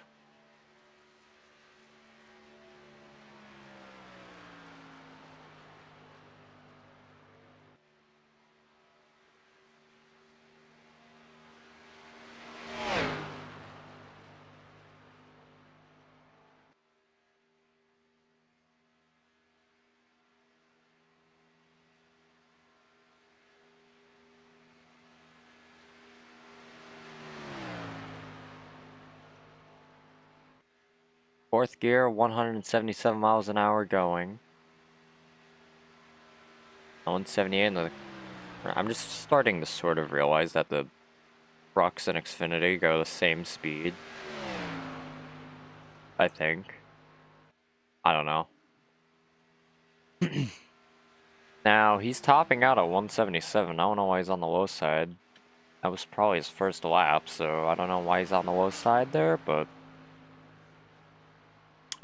definitely an interesting choice to make.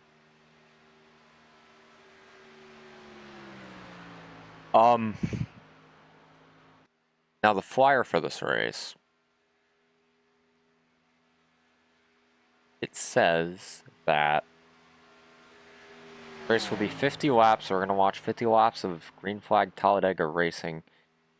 Definitely gonna be a bit long, but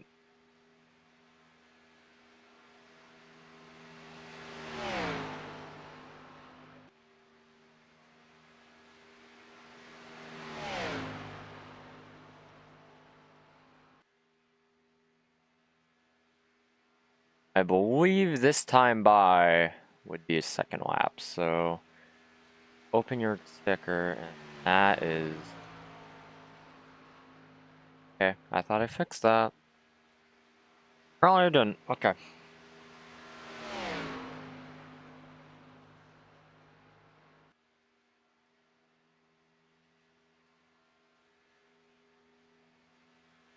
Boris leads, but it doesn't really matter. Everyone's on the first lap, so 7 minutes.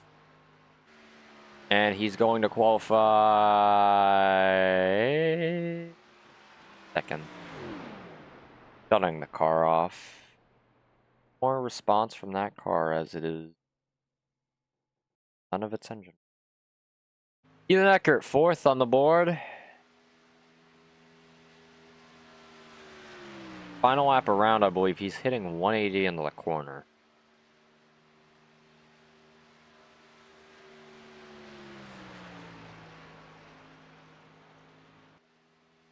I have two more drivers, Devin Ray and Nathan Harper. Obviously, Devin Ray being in the chat, so we'll definitely cut to him in a minute. He hasn't set a time as it seems, so Eckert's second lap, he will go pole, I think. Maybe, he might. He goes second, never mind. He is 2/10 off of pole. Here's Devin. Of course, he's not qualifying at the moment. But Nathan Harper is. He's cheesing it on the inside, so waiting for a bit for him to, or outside, we'll be waiting for a bit for him to actually make a run. So, very nice cowboy scheme. I'm not a football fan though, so. I thought he removed the dark horse template, but apparently he didn't, unfortunately.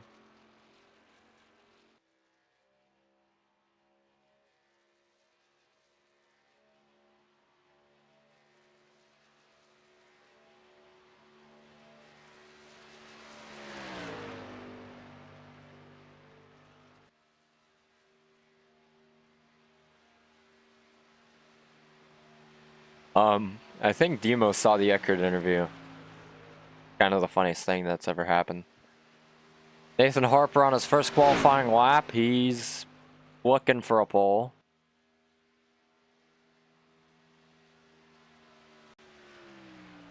Evan Ray is out on track. He's cheating. We'll definitely watch him here in a minute.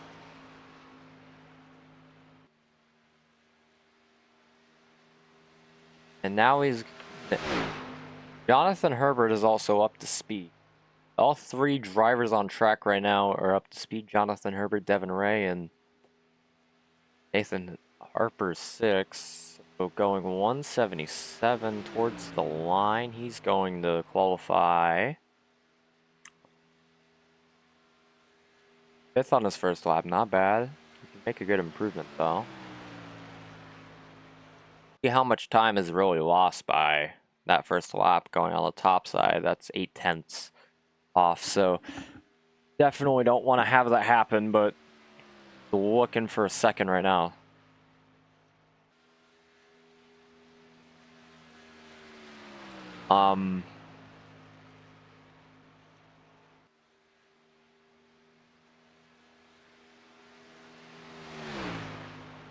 Coming to the line.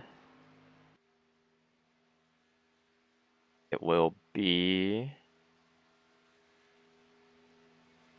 He's going to use the apron. Position number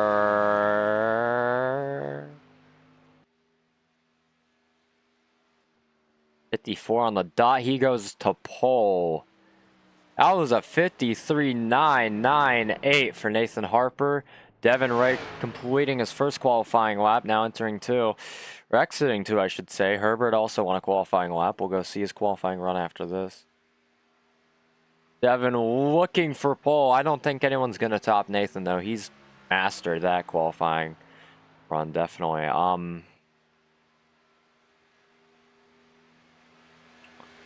Ray is a 1.6 seconds off. Herbert's a second off. So that's definitely interesting.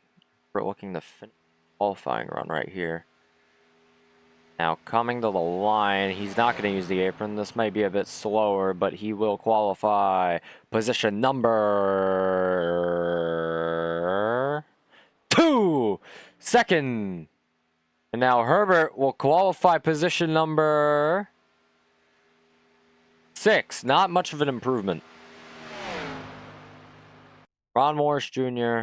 chilling on the track. I think that's his final qualifying lap, so.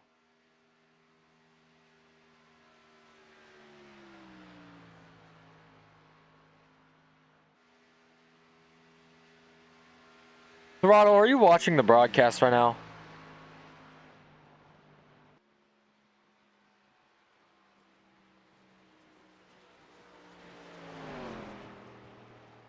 So this is seemingly interesting. We have a Texans fan in the chat, and we have a Cowboys fan in the race. So pretty sure Throttle wants that 12 to wreck out. No offense, Nathan, but Throttle, that's a Houston team. I don't like Houston. A certain year, 6 years ago, maybe 7 years ago. 1 minute remains.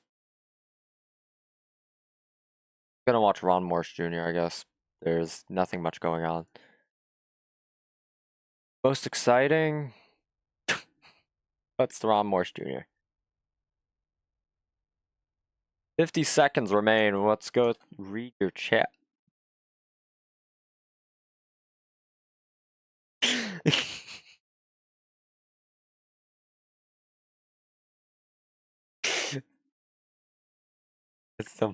That's the funniest thing I've read all night. What?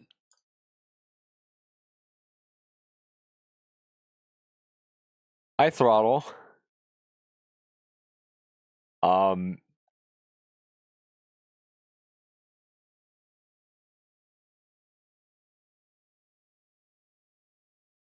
already interviewed you, Eckert. Oh my god. I mean, fine. It's not like I have anything to talk about. Just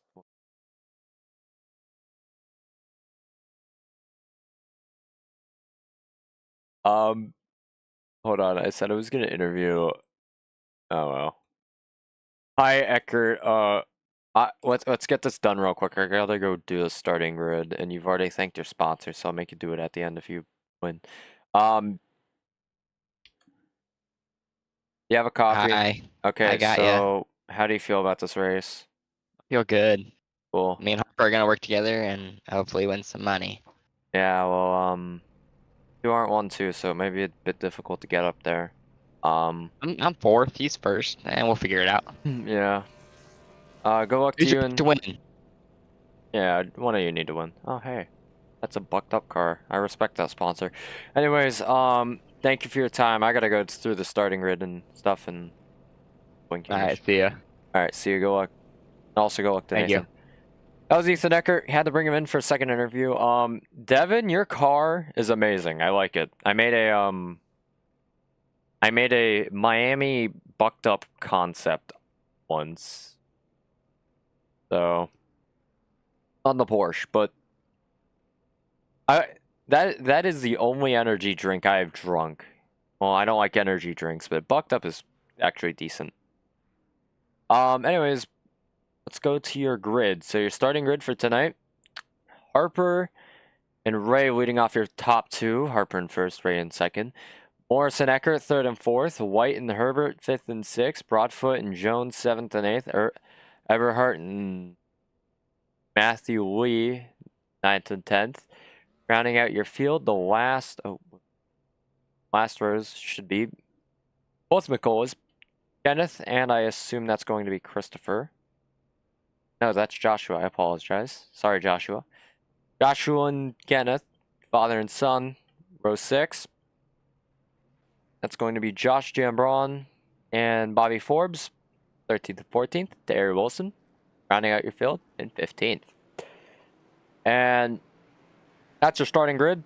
Obviously, we have a weather widget. Oh, wait, that's not how I'm supposed to do things. Oops. Talladega, clear conditions, 73 degrees, temperature 76, track temperature, humidity 30%, wind north to the first mile per hour. That sounds like I'm a scientist, in which I'm not. I'm just a dumb high school kid. I can't even say high school kid anymore. Hey, I can't show that. Okay, fine. But definitely coming to the green here. Ooh. Okay, Ethan Eckert, you're a nerd. Hi Throttle, welcome to the chat. Another FTM broadcaster. Oh yeah, Throttle. If you go earlier in the stream, I mentioned how, remember that race John hosted, race 5, Talladega 87s? Where I finished, I think, 5th and you got 4th. Maybe it was you 5th and I got 6th. I mentioned that race because that was one of the most fun races I've ever had in NR. So yeah, that's the person who finished in front of me on an 87's Dega race. So unfortunate for me, fortunate for Throttle. Ethan Eckert now 2nd, so he kind of lied to me. Yeah, no, I'm calling you a nerd because you lied to me. You're now 2nd. 50 laps for McCullough Motorsports Money Race.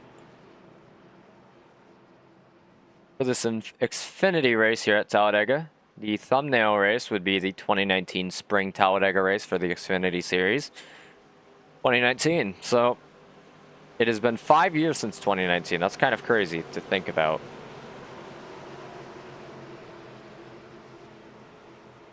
Coming to the green though.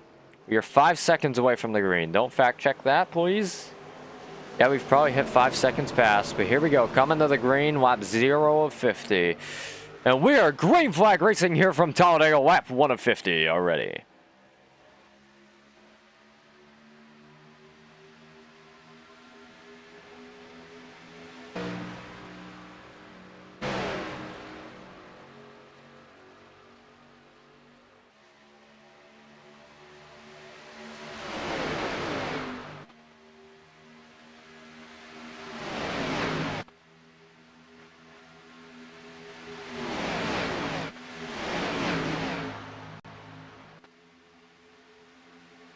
The field looks to be sort of chilling right now.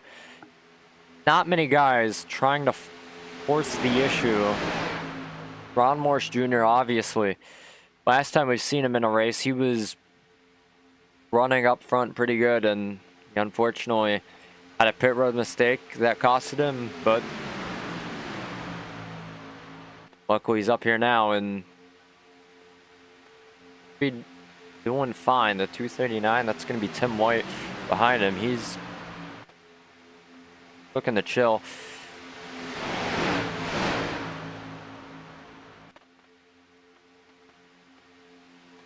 The 8 of Brandon Broadfoot, changing his scheme from last week, obviously looking to the outside, trying to get a push from Ethan Eckert and Joshua McCall. And these guys, 4 in the bottom lane, 3 on the top, and we have Dylan T. Jones joining that bottom lane to make it 5, 6, 7, 8, 9, 10. 10 cars on the bottom lane, only 3 on the top. This bottom lane is definitely going to set back. We have Josh Jambron, Devin Ray, Daniel Eberhardt, Kenneth McCall, and Bobby Forbes on that bottom lane with only 3 cars on the top. Oh, somehow they're up there. That's actually shocking. But these guys, I mean, there's some good money on the line, but it's only lap 3, so nothing really too important. Eckert trying to work together with the other 12 car in this race. That's going to be Nathan Harper. And Brandon falls to the back. Eckert now falling to the back with Joshua McCall. Never mind, Ron hops up onto the top, so they might be able to go somewhere. Will Eckert go down? No, he can't exactly, but Ron does. Leaving Joshua and Eckert out to dry, but then they have a run, so who has this? It's going to be lap 4. Ethan Eckert might have that lap given to him. He does. Lap 4. 50 here at Talladega.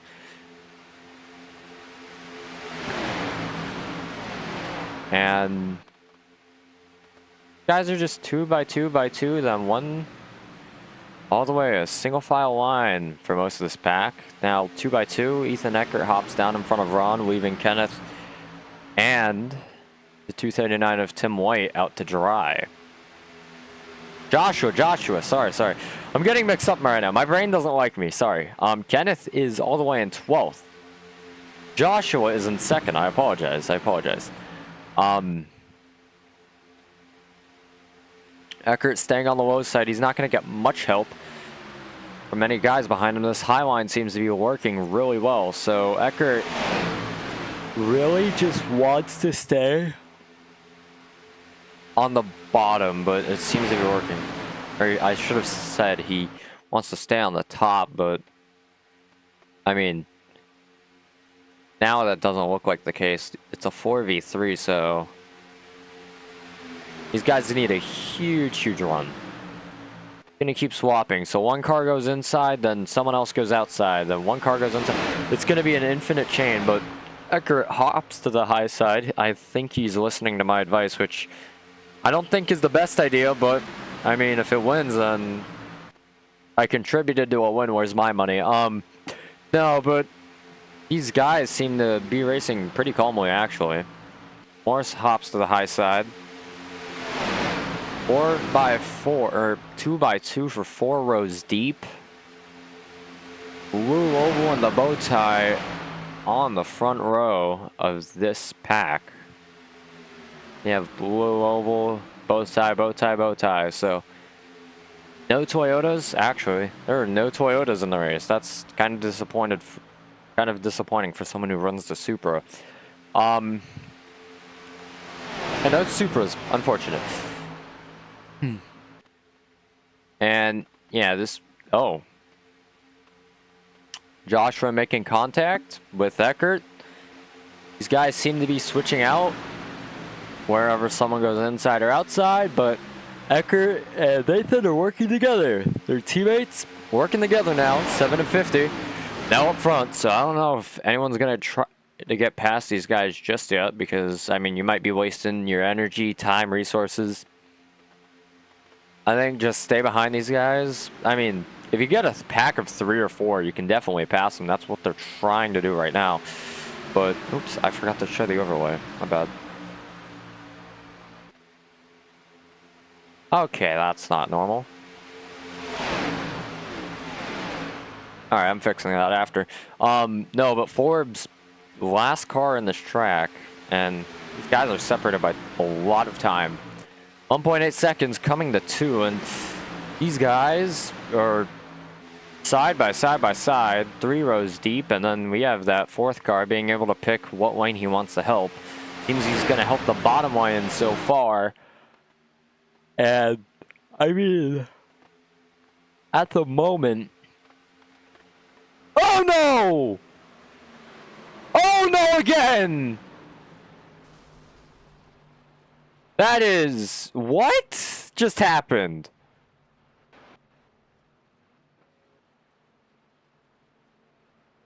What just happened? Caution out for the first time this race. I want to process what just happened. How... So they took out both teammates right here. They took out Ethan and they took out Harper. How did they manage to do that? Because that is actually surprising to me. How do you manage to have that happen? So We're going to slow this down. And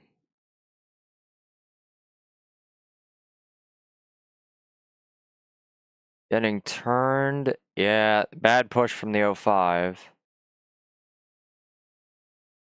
Into the 12. And I think the 76 got loose.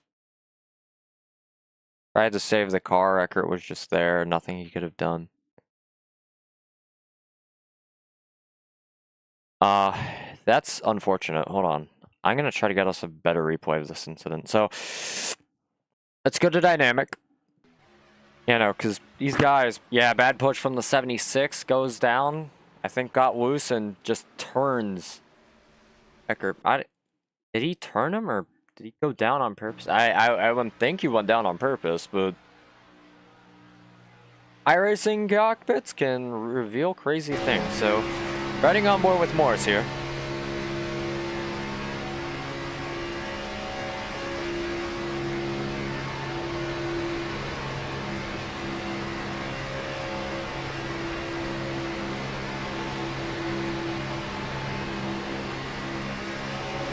That push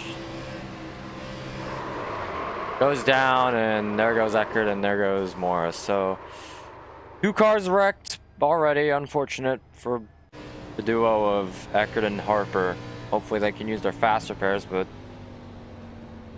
definitely gonna not be sitting well with Harper and Eckert. Harper's still stuck in pit road, same with Ethan, and Devin, out of all people, it's the lead exiting pit road. So very good pit stop, I assume, from that 2 crew. That actually rhymes pretty well. But very good pit stop from those guys, and well, still very unfortunate.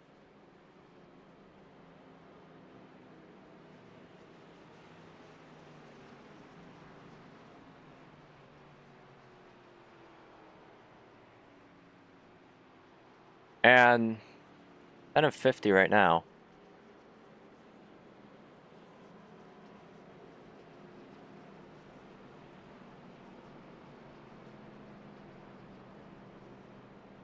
Oh, man, that's just a tough break. Okay, so not in the lead actually. It's Jonathan. I apologize. Just a tough break in general. Stop doing that.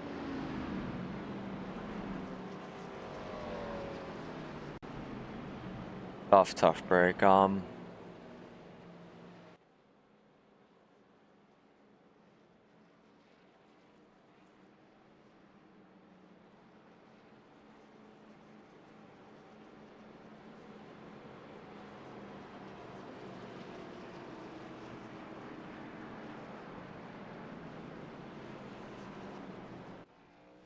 And now we just wait, so.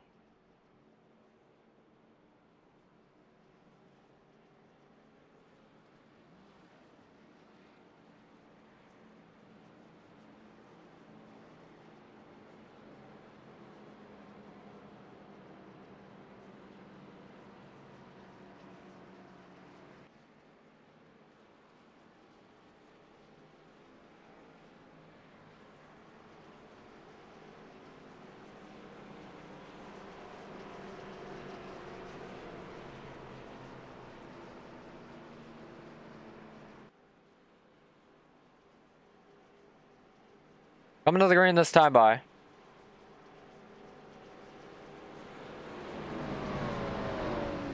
Oh, okay, that doesn't work.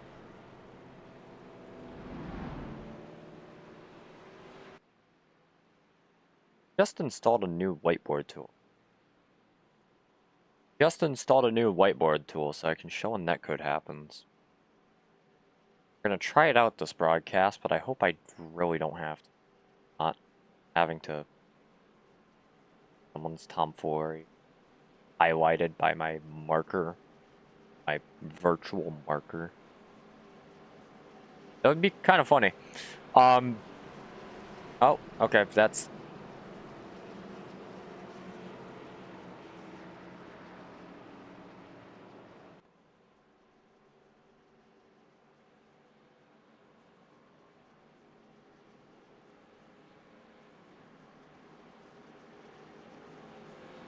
So, here we go. Waiting to go back green. Hopefully we're not laggy. Are we laggy? Someone, please let me know on this restart. Coming back to the green, obviously. Lap 11 of 50.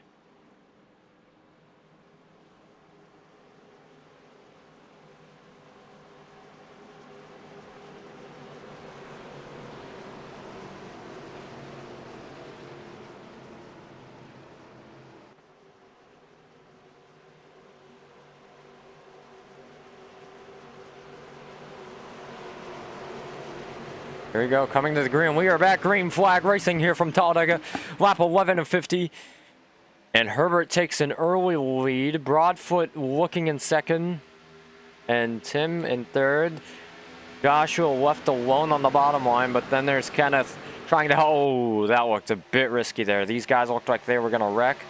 Luckily, no wreck from that point of view, but 12 of 50.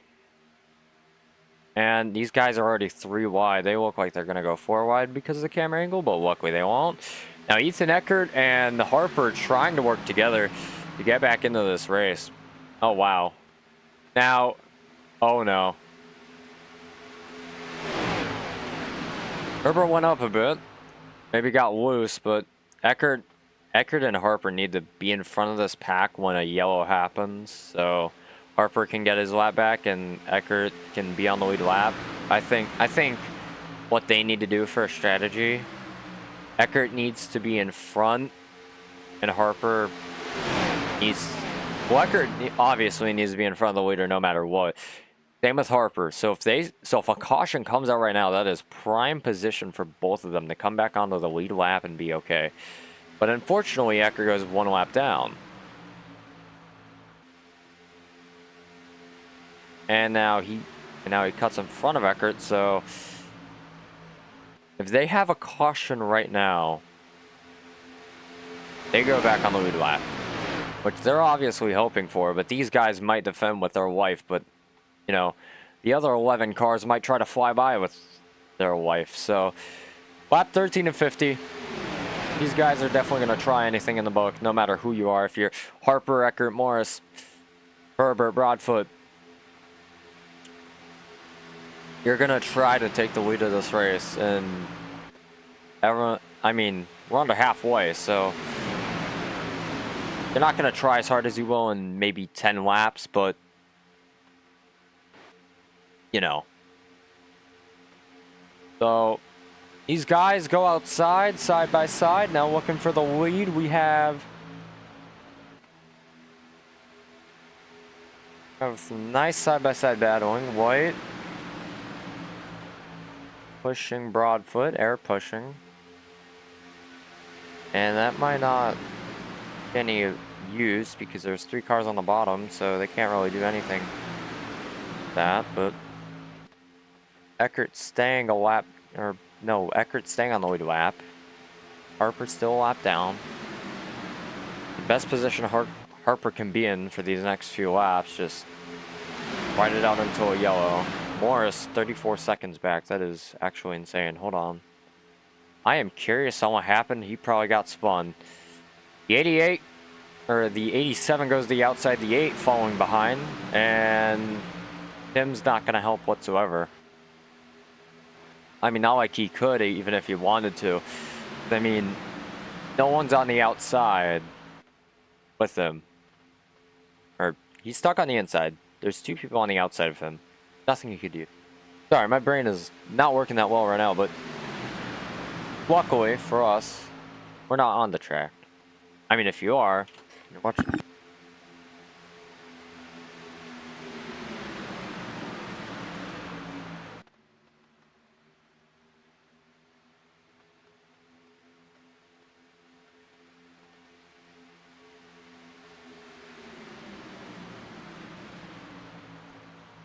Sorry, someone walked in, but lap 16 and 50, definitely not anything Tim could do.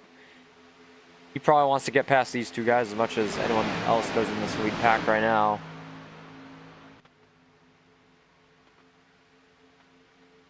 I guess this. Oh. Should be okay for now. Now, these guys are side by side for the lead, but it doesn't look like it because there's 2 laps cars. Now, the question is, are they going to pick Morris up on the front, or what are they going to do here? Because I'd assume Eckert and Harper would either try to pick Morris up on the front or keep him behind. Because if Morris helps them, he would need to stay in front of... He could be behind Eckert, but he needs to be in front of the leader no matter what.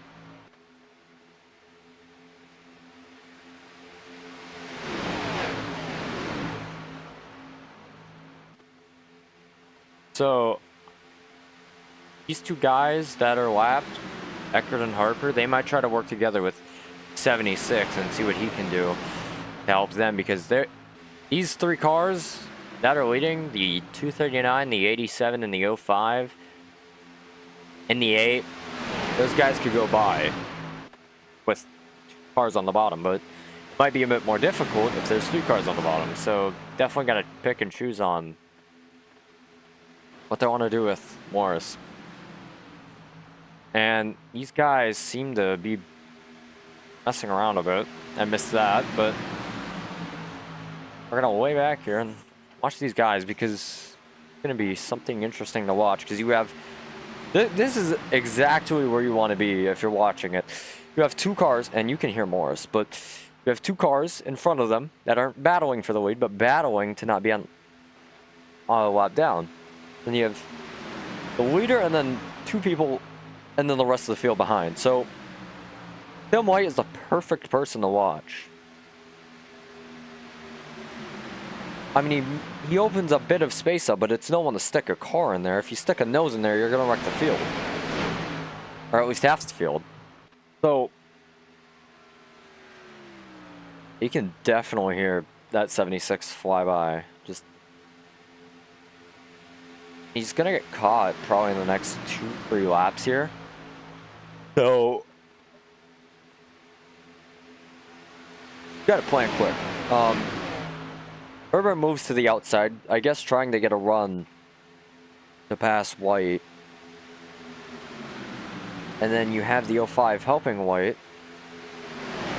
So Herbert's not going to get any help, maybe from Kenneth, but I don't know if Kenneth would help Herbert this early into the race.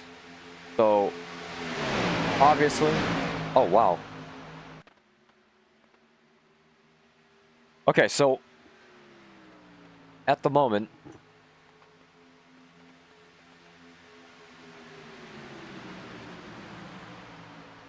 I don't think there's going to be a yellow that comes out, at least anytime soon. Because, well, you have... everyone's single file. How are you going to wreck single file unless someone gives a bad push? Which I doubt any of these guys are going to even try to push. I don't want to give bad pushes. So, obviously, I'm going to have to restart our overlay. So... apologize about that, but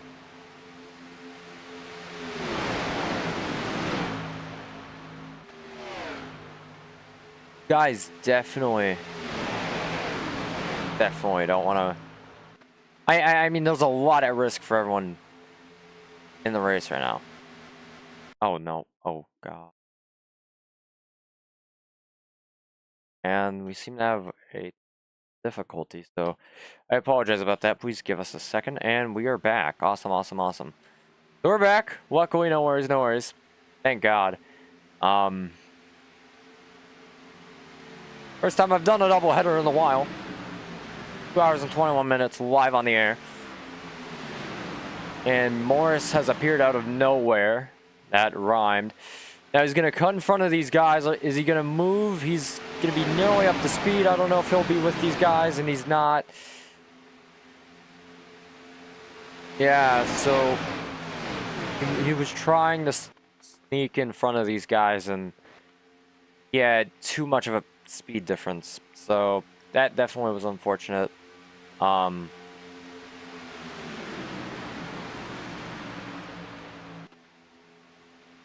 Give us just a second here. Yeah, so we're officially back on the air, luckily.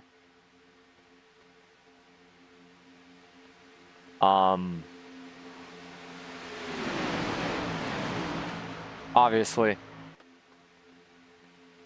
definitely not an issue-free race, whether it be on the racetrack or on the broadcast, unfortunately, but one of the most fun broadcasts I've done all night. Wow, definitely one of the most fun broadcasts I've done all night, for sure, but also one of the most fun broadcasts I've done as of recent. And doing double headers are always something, because you have a nice gap of time where you can just relax and chill. No. It's honestly different, but that's not really our main concern right now. Our main concern is this battle for the lead that's not really heating up. As we're about to hit the halfway mark, White's been in the lead for, I don't know if it'll show the correct amount of laps, but 6 of 23 laps led. That probably correct. Check it. We'll fact check it. Hold on. Jonathan Herbert, 8 laps led. Oh, okay, never mind. It is correct. No laps led. No laps led. Yeah, no, never mind. It makes a lot more sense now, considering that guys in last, Nathan and Ethan, respectively, are have led a few laps. So Tim White leading 7 laps definitely looks realistic to me. Lap now coming to halfway. So Harper and Ethan's strategy looks to be messed up because Morris. So it's going to be confusing. I don't know if they were trying to plan something with the 76, but it might be tough by this point. Now, let's go look at your driver inputs. He's going 177 miles. He's right on Ethan's bumper. He's, oh wow. Yeah, he's trying to get these guys to choke up a bit, and now the 87 looks for the lead. That might yeah, now oh no, he almost they're getting a bit squirrely. They might wreck. Not gonna help Ethan. They wreck right now. Luckily they kept it clean. Going to be a tight battle for the Lucky Dog, so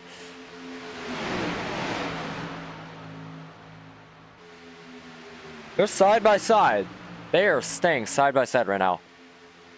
And this is actually sort of impressive because there were 2 cars for a minute on the outside, and now they're going to have a huge train starting to roll up.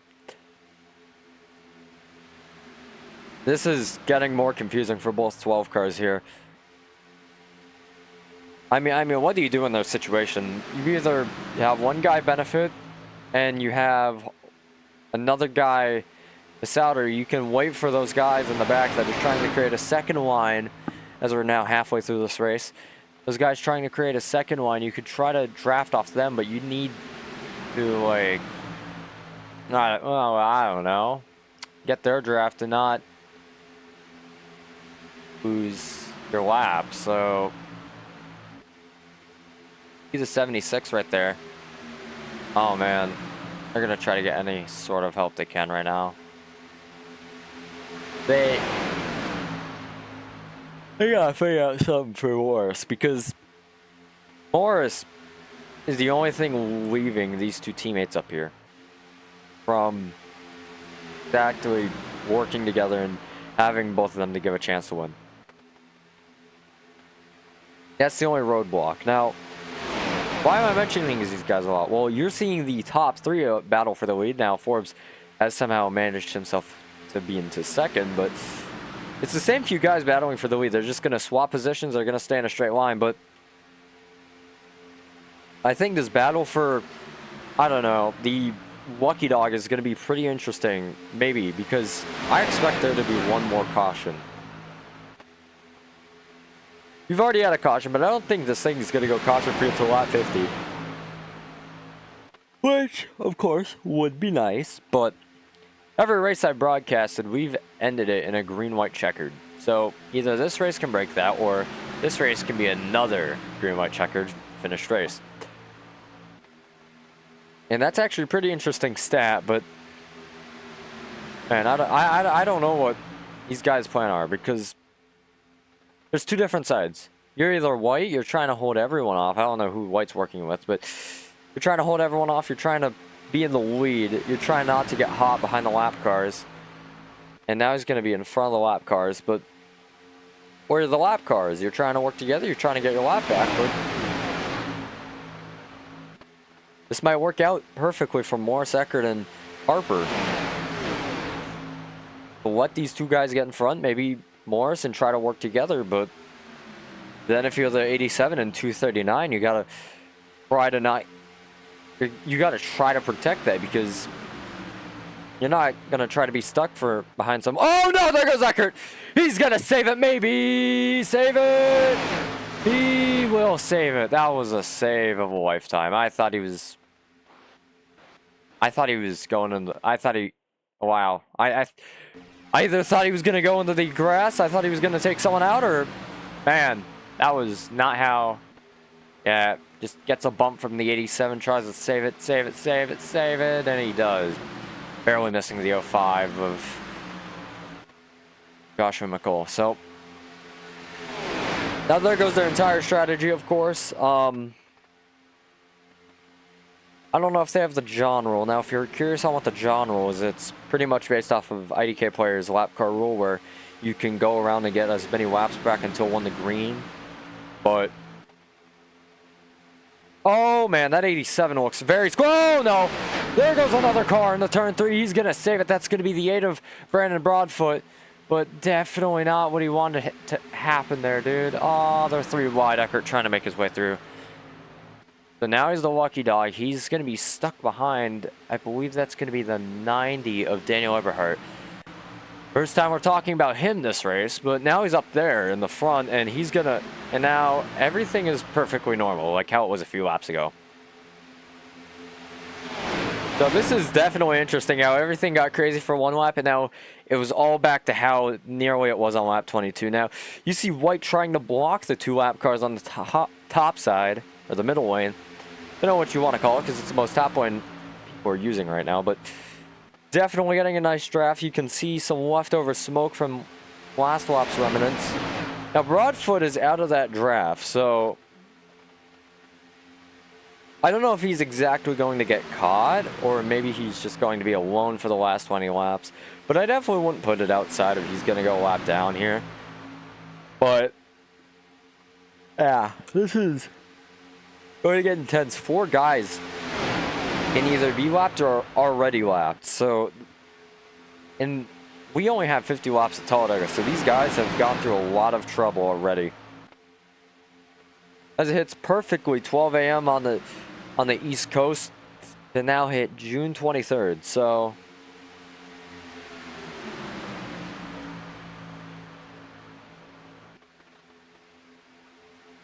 side by side for the entire pack besides the 239, so.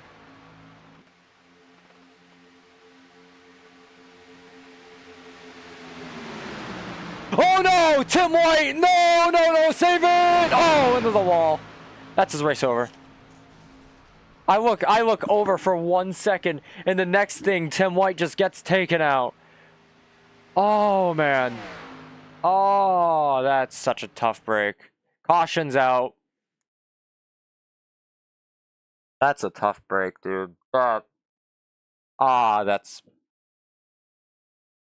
It wasn't even a lap car, too.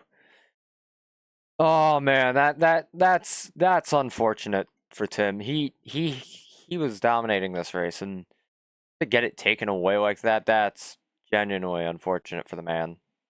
39. So we're gonna go see what happened there. That was definitely something. So I don't know what camera I should do. Yeah, this might be a good camera, because then you can see the push. So yeah, you can see they're in front. He has a lower rate of speed than the 5 who is behind him. And then he tries to block high on the 12. I guess, oh, it was the 12 who pushed him. No. 12 gives a bad push. The 239 gets loose, and well, yeah, he just gets loose, and there he goes on the pit road. Now, I'd like to think race control removes that penalty because there's nothing really he could do in that situation. I mean, he could have turned right, but he would have wrecked the field. Or he could have turned left and, you know, got a pit road speeding penalty. There's nothing he could have done to avoid any sort of penalty. So he goes up to block the 12. 12 gives a bad put. Yeah, no, that was a last minute decision. It wasn't. I don't think it was Harper's fault at all. He came up last second. I don't know what Harper was supposed to do. Then you can see Harper getting loose, but we'll cover that here in a minute. Yeah, and now Harper, he gets a bit loose because of Eckert, because of him checking up, and then Eckert kind of moving into him a bit. But luckily, nothing bad happens there. And man, I want to go on board with the 5 and see how it looked on his onboard camera. That must have been crazy to look at. So we're gonna go on board with the 5 here, and yeah, right in front of him, he could have turned Tim into the wall if he was like 2, 3, 4 inches more in front. Now they go on board with the 39. Tough break again. So here we go on board with Timmy White.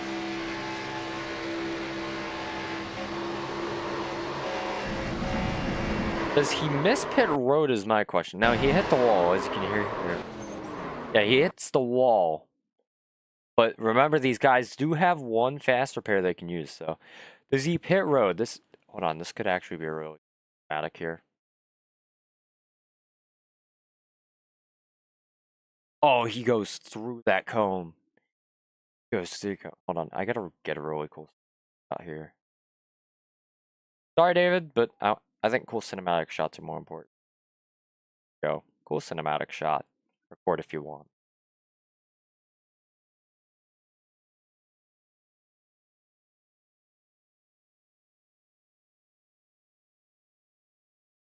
Actually, I think go better soon. Can you tell that I'm into cinematics? Ah, that ruined it. Okay, well, no more cinematic shot, guys. I'm sorry. Oh, that's our cinematic shot done, and now Tim White's back on the track, so we're back to our watermarks. Sorry. They get a cool half second of unwatermarked FTN footage. Throttled, please don't snitch. Though, all things aside, Bobby Forbes now leads the race. The wreck of his, not his own fault, so very good for him.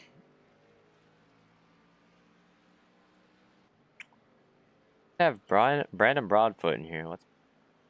Hi, Brandon. Mid-race interview. Very unexpected, but you know, you did have that incident earlier. Do you have a copy?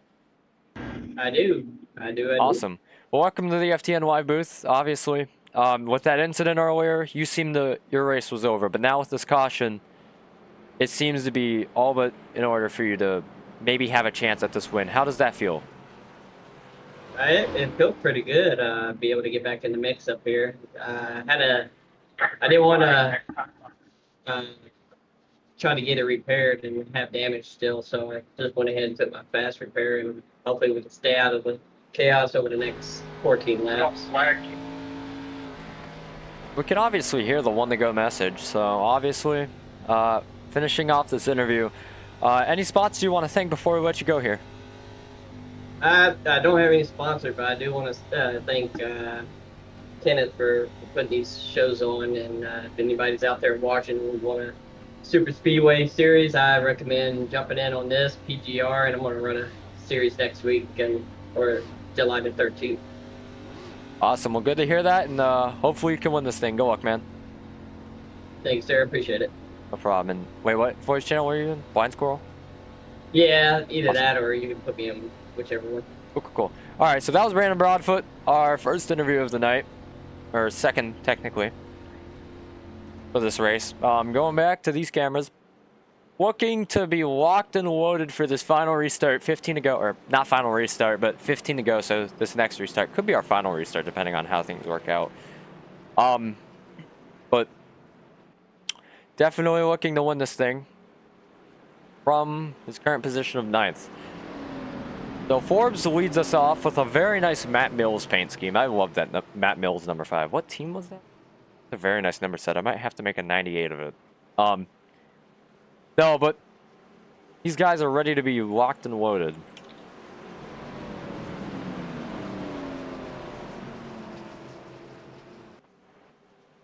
And coming to the green. Now we're definitely ready to be racing here.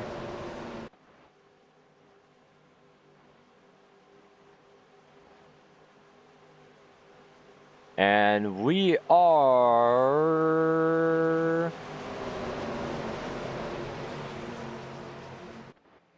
green, green, green, green.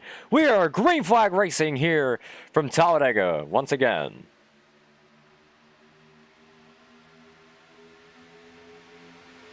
We can see someone's very hyped about a Devin Ray dub. Hopefully he does win.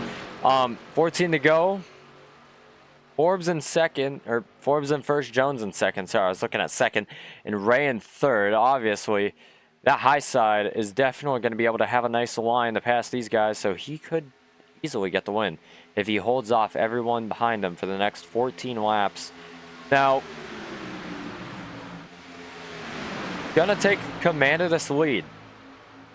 And unfortunately, Joshua is going to take that from him. So he's not going to have much of a commanding lead, if at all lead. But now he's going to be side by side. You can see the 5 going nearly under the yellow line. Obviously, the yellow line being a rule in NASCAR nowadays where you can't go under the yellow line due to safety reasons. But 14 to go. I hoped in the 87s race he could go under the yellow line because the rule wasn't until the 2000s of when it was implemented. So if I'm correct. If I'm not correct, correct me. But yeah, the 05 definitely going up. And trying to get a push from that second lane. They're all going 3 by 3 by 3. This looks like a stop motion race or, yeah, NASCAR diecast race. And Eberhardt taking that lead. I don't know why I said weed. Lead. He won earlier's race of it. Wait, and now he's not. Caution's out. 13 to go. He's hard into the wall. And he might have to use his one fast repair to have a chance at sweeping tonight. Or at least the broadcasted races. So, unfortunate. And is he driving backwards? He's driving backwards on the pit road. Do you have any RPMs at all? Does he have any RPMs at all? Oh, his car is completely off. He has the clutch in. His car is completely done for. He might have to tow it. His night might be over. Man, that's tough. Tough break for that 90 car. And 10 miles an hour down the pit road this early. Someone's gonna have to be a good Samaritan and push him. But man, what happened there? That's my question. Because they seem fine. That just came out of nowhere like most super speedway wrecks. But looking here, and looking here, and bad push to the 2. Gets loose off the 05's bumper, hits. Yeah, wrong time, wrong place for the 90. Nothing he could do there. Then the 5 collects him. Dylan missing that wreck and hard into the wall. That engine explodes on impact, and that car is definitely done for. So that 90 is definitely towing. And tough break. Now this is going to be the money stop. Most of these guys, considering the fact that some of them were damaged in a wreck and they need to get some nice fast repairs used up. And obviously you don't want to use your fast repair, but this late in the race, I mean, it's fine to use it now, but just a tough break, man. That's just a tough break. And 11 to go now. Harper getting his lap back. Eckert having his lap back. So everything worked out for both 12 cars now.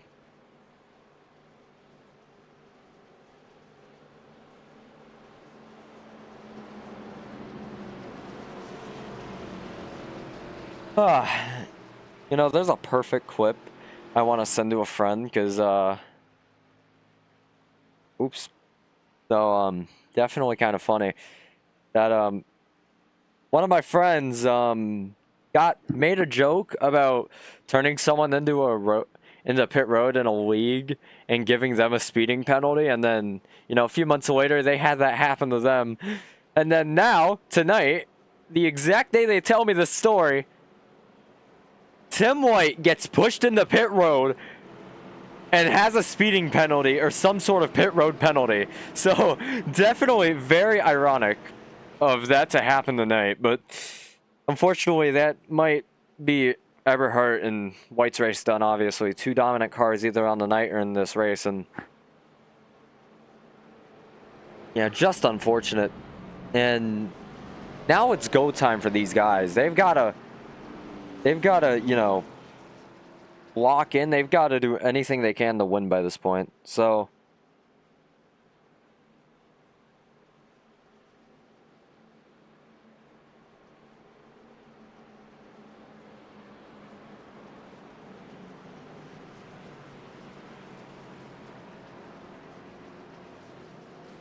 obviously 11 to go in this race, coming to 10 to go.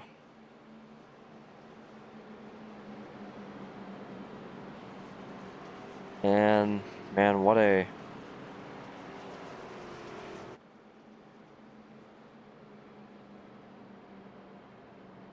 what an eventful race. This is definitely more eventful than Atlanta. And Eberhart, one lap down now. I think he's back on the racetrack. We'll have to check that here in a minute. And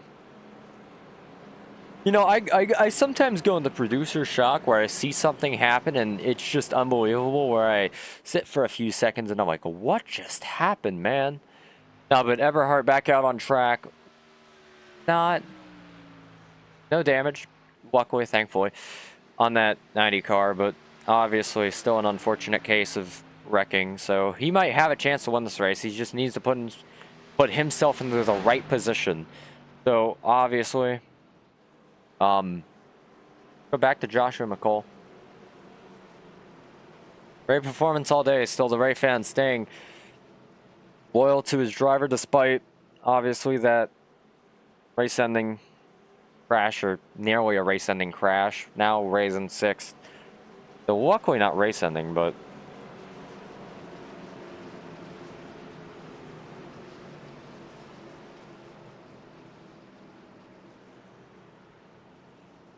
coming to the green here in a minute.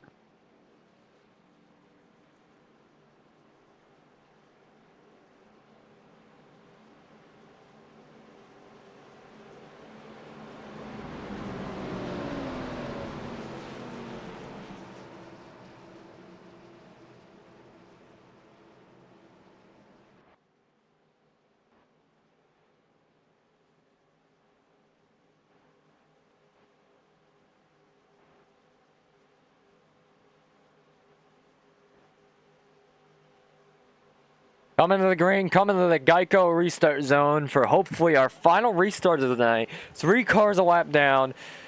And here we go. Coming to the green. We are green flag racing here from Talladega. 10 to go now, coming to 9. 9 to go.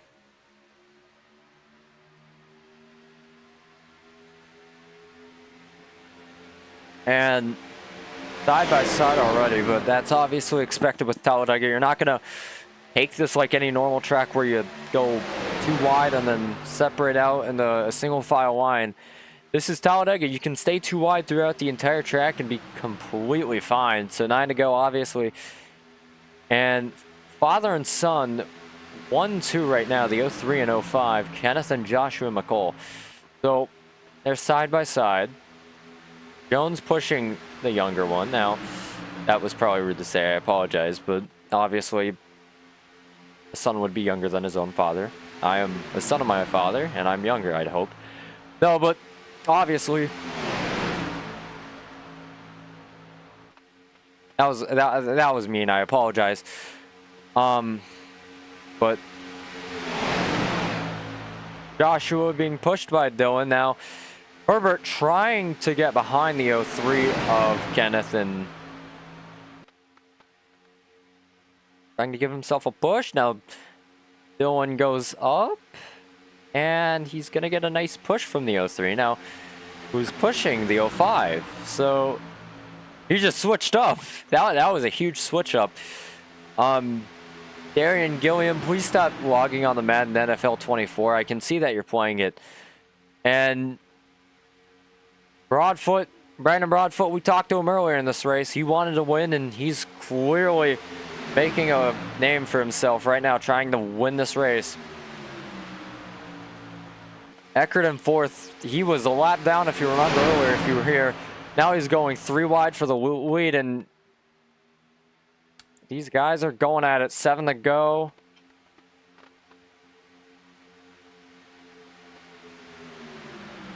And now the 03's left out to dry. Never mind. Ray's going to pick him up. Now the 05 is going to pick him up. They have a 3-car. No, they have a 4-car line in the middle. They have a 2-car line on the bottom and top. So they're trying to do whatever they can to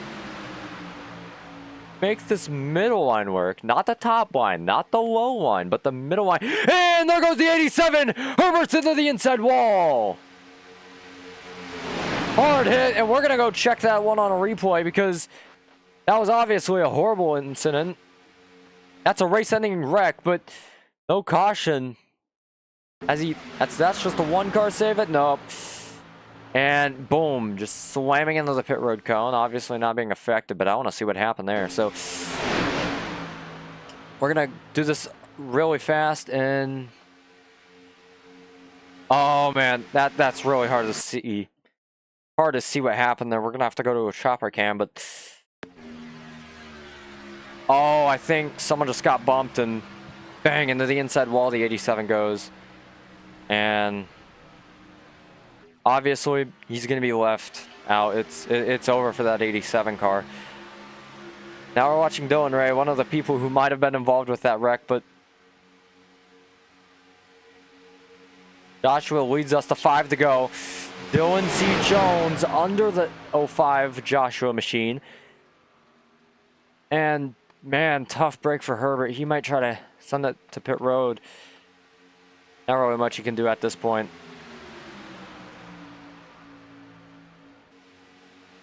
And they're 3x3. The best course of action for the lap car is either to go pit road or to go to the apron. That's the best course of action because if you go on the apron, I mean, there's still a chance of getting into someone, but depending how far you're down. Now, he's definitely damaged. That car is definitely damaged. Heavily. And now he's on pit road, but I was about to say we should check how fast he was going, but 5 to go. He's going to go 2 laps down. Maybe. 4 to go. This is our only focus now. McCole, Jones, McCole, Eckert, Ray, your top 5. Now, Broadfoot hopping into the top 5 as soon as I said that. It's crazy how fast positions can change here at Talladega. Lap 47 and 50, we're definitely on pace of keeping this thing green. McCole, Jones, top 3. Eckert, Broadfoot, Harper, Ray, Gambon, Forbes, Morris, top 10. Morris being the last car, or first car a lap down. Forbes being the last car on the lead lap. Both McCole switching positions. Eckert helping one of them. Jones and Harper obviously helping different ones, but you know, Broadfoot. No, hold on. Ready to go. Joshua, Jones, and Broadfoot. Never mind. As soon as I say that, Joshua ruins that. Now it's going to be Jones, Broadfoot, and Ray or Morris on the low side. Morris a lap car helping the people on the bottom side. McCole, Eckert. That looks to be Harper, and Ray top side. 3 to go, coming to 2. And there can still be a yellow. This isn't 2003 anymore. It's 2024. Cautions can be extended. Races can be extended. And unlike NO 2003, the game this simulator was built off of, you can have green, white checkers. I mean, you can still, but with a mod. So vanilla game, you can't. 2 to go now. Race is over once we hit 1 to green, not, or 1 to go, not 2 to go. So this race can still have a yellow. But hopefully not. I want to see what happens if these guys don't have a green white checker. I want to see what happens if these guys have a regulated race. As you can see, these guys are going to go 3 wide. 2 to go. It's the time you go. And if you're a lap down, you just help whoever you want. Help whoever you can. These guys are 3 wide on the top, trying to make it 3 wide. 2 to go. Come on. Yo, 5 blocking 2 lanes. Maybe he's going to have to try to block 3. He's not going to be able to. Coming to the white. Are they going to make it? They're 4 wide. It's going to be white flag in the air. This race is now official. Next flag won. And oh no! They're wrecking in the back. It's now a 3-car battle for the lead. Dylan, Joshua, and that looks to be Devin. Those 3 are going to battle it out for this win. They wrecked right as the race went official. So we're going to have to see. Now, Devin's going to get some nice help on the top side from Dylan. Jones trying to help Ray. And McCall is going to be left out to dry. So this race is definitely not going to end here. It would probably be over. Ray would be the winner if this was Daytona or Atlanta. But this race is not over. It is Talladega, side by side, coming to the line. It's going to be Devin Ray wins Talladega. And he's going to win the final race of the night, capping it off nicely by 2 100ths of a second. Jones behind by only 7 100ths, and Vicker was right. Devin Ray does win. So good job to Devin, obviously. Been active in the YouTube chat and now wins. So obviously, if you want to join MMS, be active in the YouTube chat if you want to win, because it obviously seems like that's the trend for tonight. And obviously, thank you guys for watching. We're not ending it off here. We're going to have interviews, but obviously, join the league, because that was definitely some exciting action.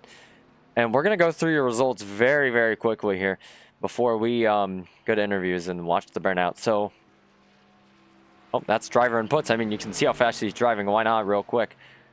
No, but results. So first you have Devin Ray, obviously. Joshua McCall, second. Dylan C. Jones, third. Bobby Forbes, fourth. Nathan Harper, fifth. Brandon Broadfoot, sixth. Josh Giambron, seventh. Ethan Ecker, eighth. Kenneth McCall Jr., ninth. Ron Morris, 10th. Tim White, 12th. Or what? Huh? Okay, that's confusing. We're going to have to refer to this. So you have... Wow, that's actually really weird. So I guess Tim White's 11th, Jonathan Herbert 12th, Daniel Eberhardt 13th, and that's going to round off your field. So, yeah, no, it was just being wonky. It's not me. So now you can see him burn it down, and man, we'll go to commercial break real quick, but man, that was such a great finish. Before we do that, we're going to go cover your last lap wreck, sponsored by Fireball Talks NASCAR. That was obviously a very intense race.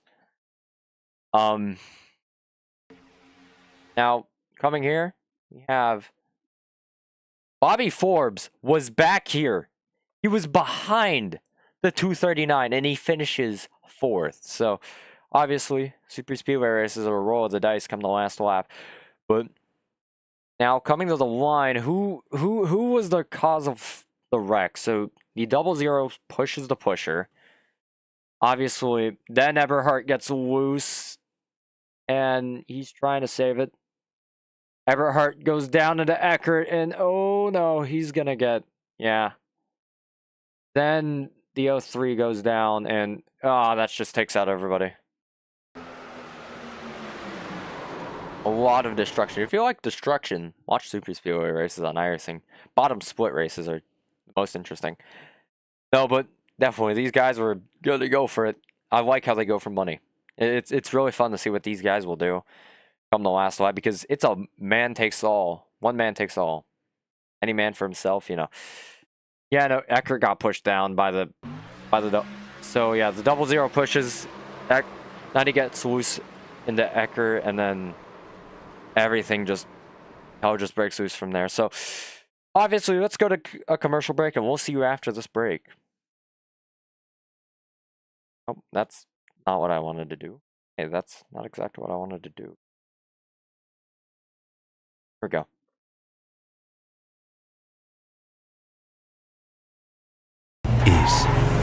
iRacing puts you in the driver's seat with the industry's leading sim racing game. Drive on laser scan replicas of the greatest racing circuits from around the world. Go head-to-head against other drivers chosen by skill-based matchmaking to ensure competitive racing at every level. Compete across all your favorite series. Joshua. In officially licensed cars, engineered to deliver the most accurate driving experience possible.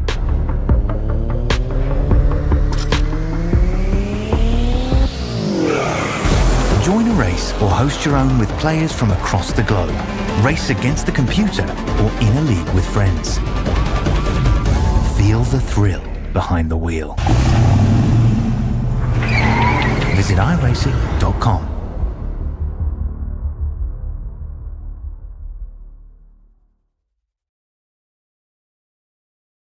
And now we're back. Oh, wait. And, alright, mic check, 1, 2, 3, and we seem to be back. And, hold on. I gotta find the right camera. Oopsies.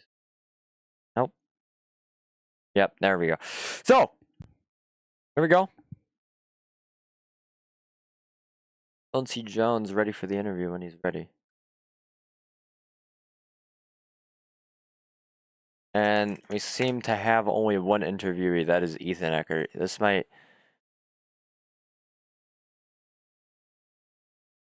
be the world record of interviews in an FDN broadcast. 4 in one broadcast. Obviously. We'll wait for anyone else to be ready for an interview, but welcome to the voice chat, Ethan Eckert. Obviously, you probably have a record for how many interviews you've had in a singular broadcast, but obviously, you finished somewhere.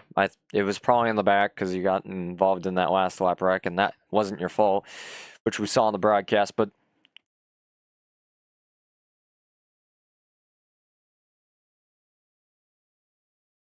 yeah, well, everyone thinks they should have won that race.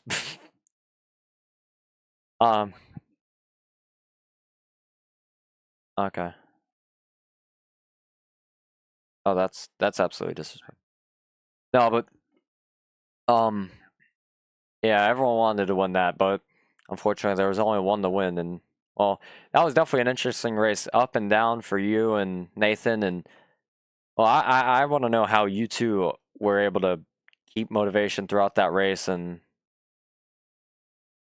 how you guys just didn't give up.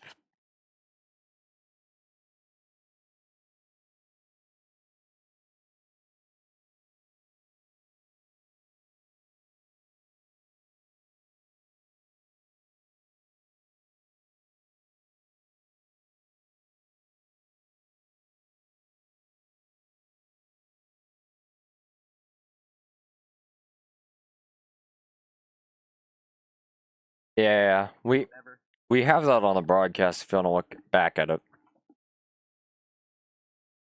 Definitely. I don't know, but I'm not going to try to be biased on broadcast. That's not my job, but yeah. Just, I don't know, maybe got a bit loose, who knows. You'll have to talk it up with them, but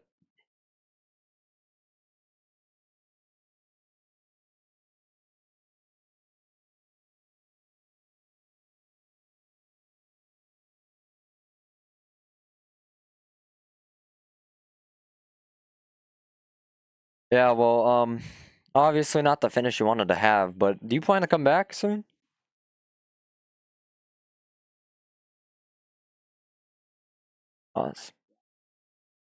Awesome. Well, they have them like almost every night. I mean, it's different people hosting. I don't know how they run it. I just broadcast these. But yeah, people definitely ping every day for for money races. So if you're interested, you could try to throw your money into the ring and see who wins. So awesome. Well,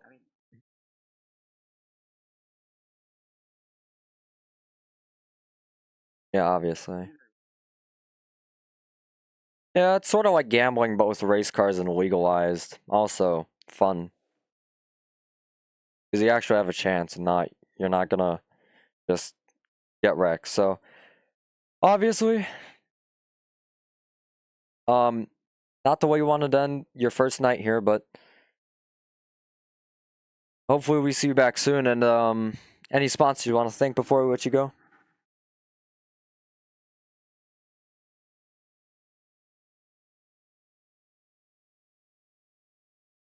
All right, well, yep, yep.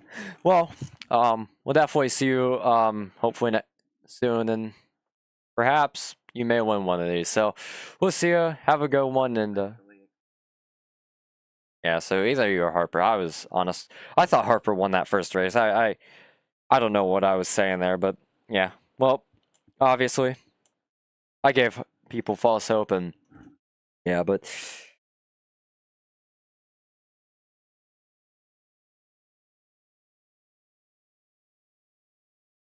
yeah. Well, I was trying to jinx it because I was bored. No, I knew these guys. I mean, I knew you guys were gonna have one more caution no matter what.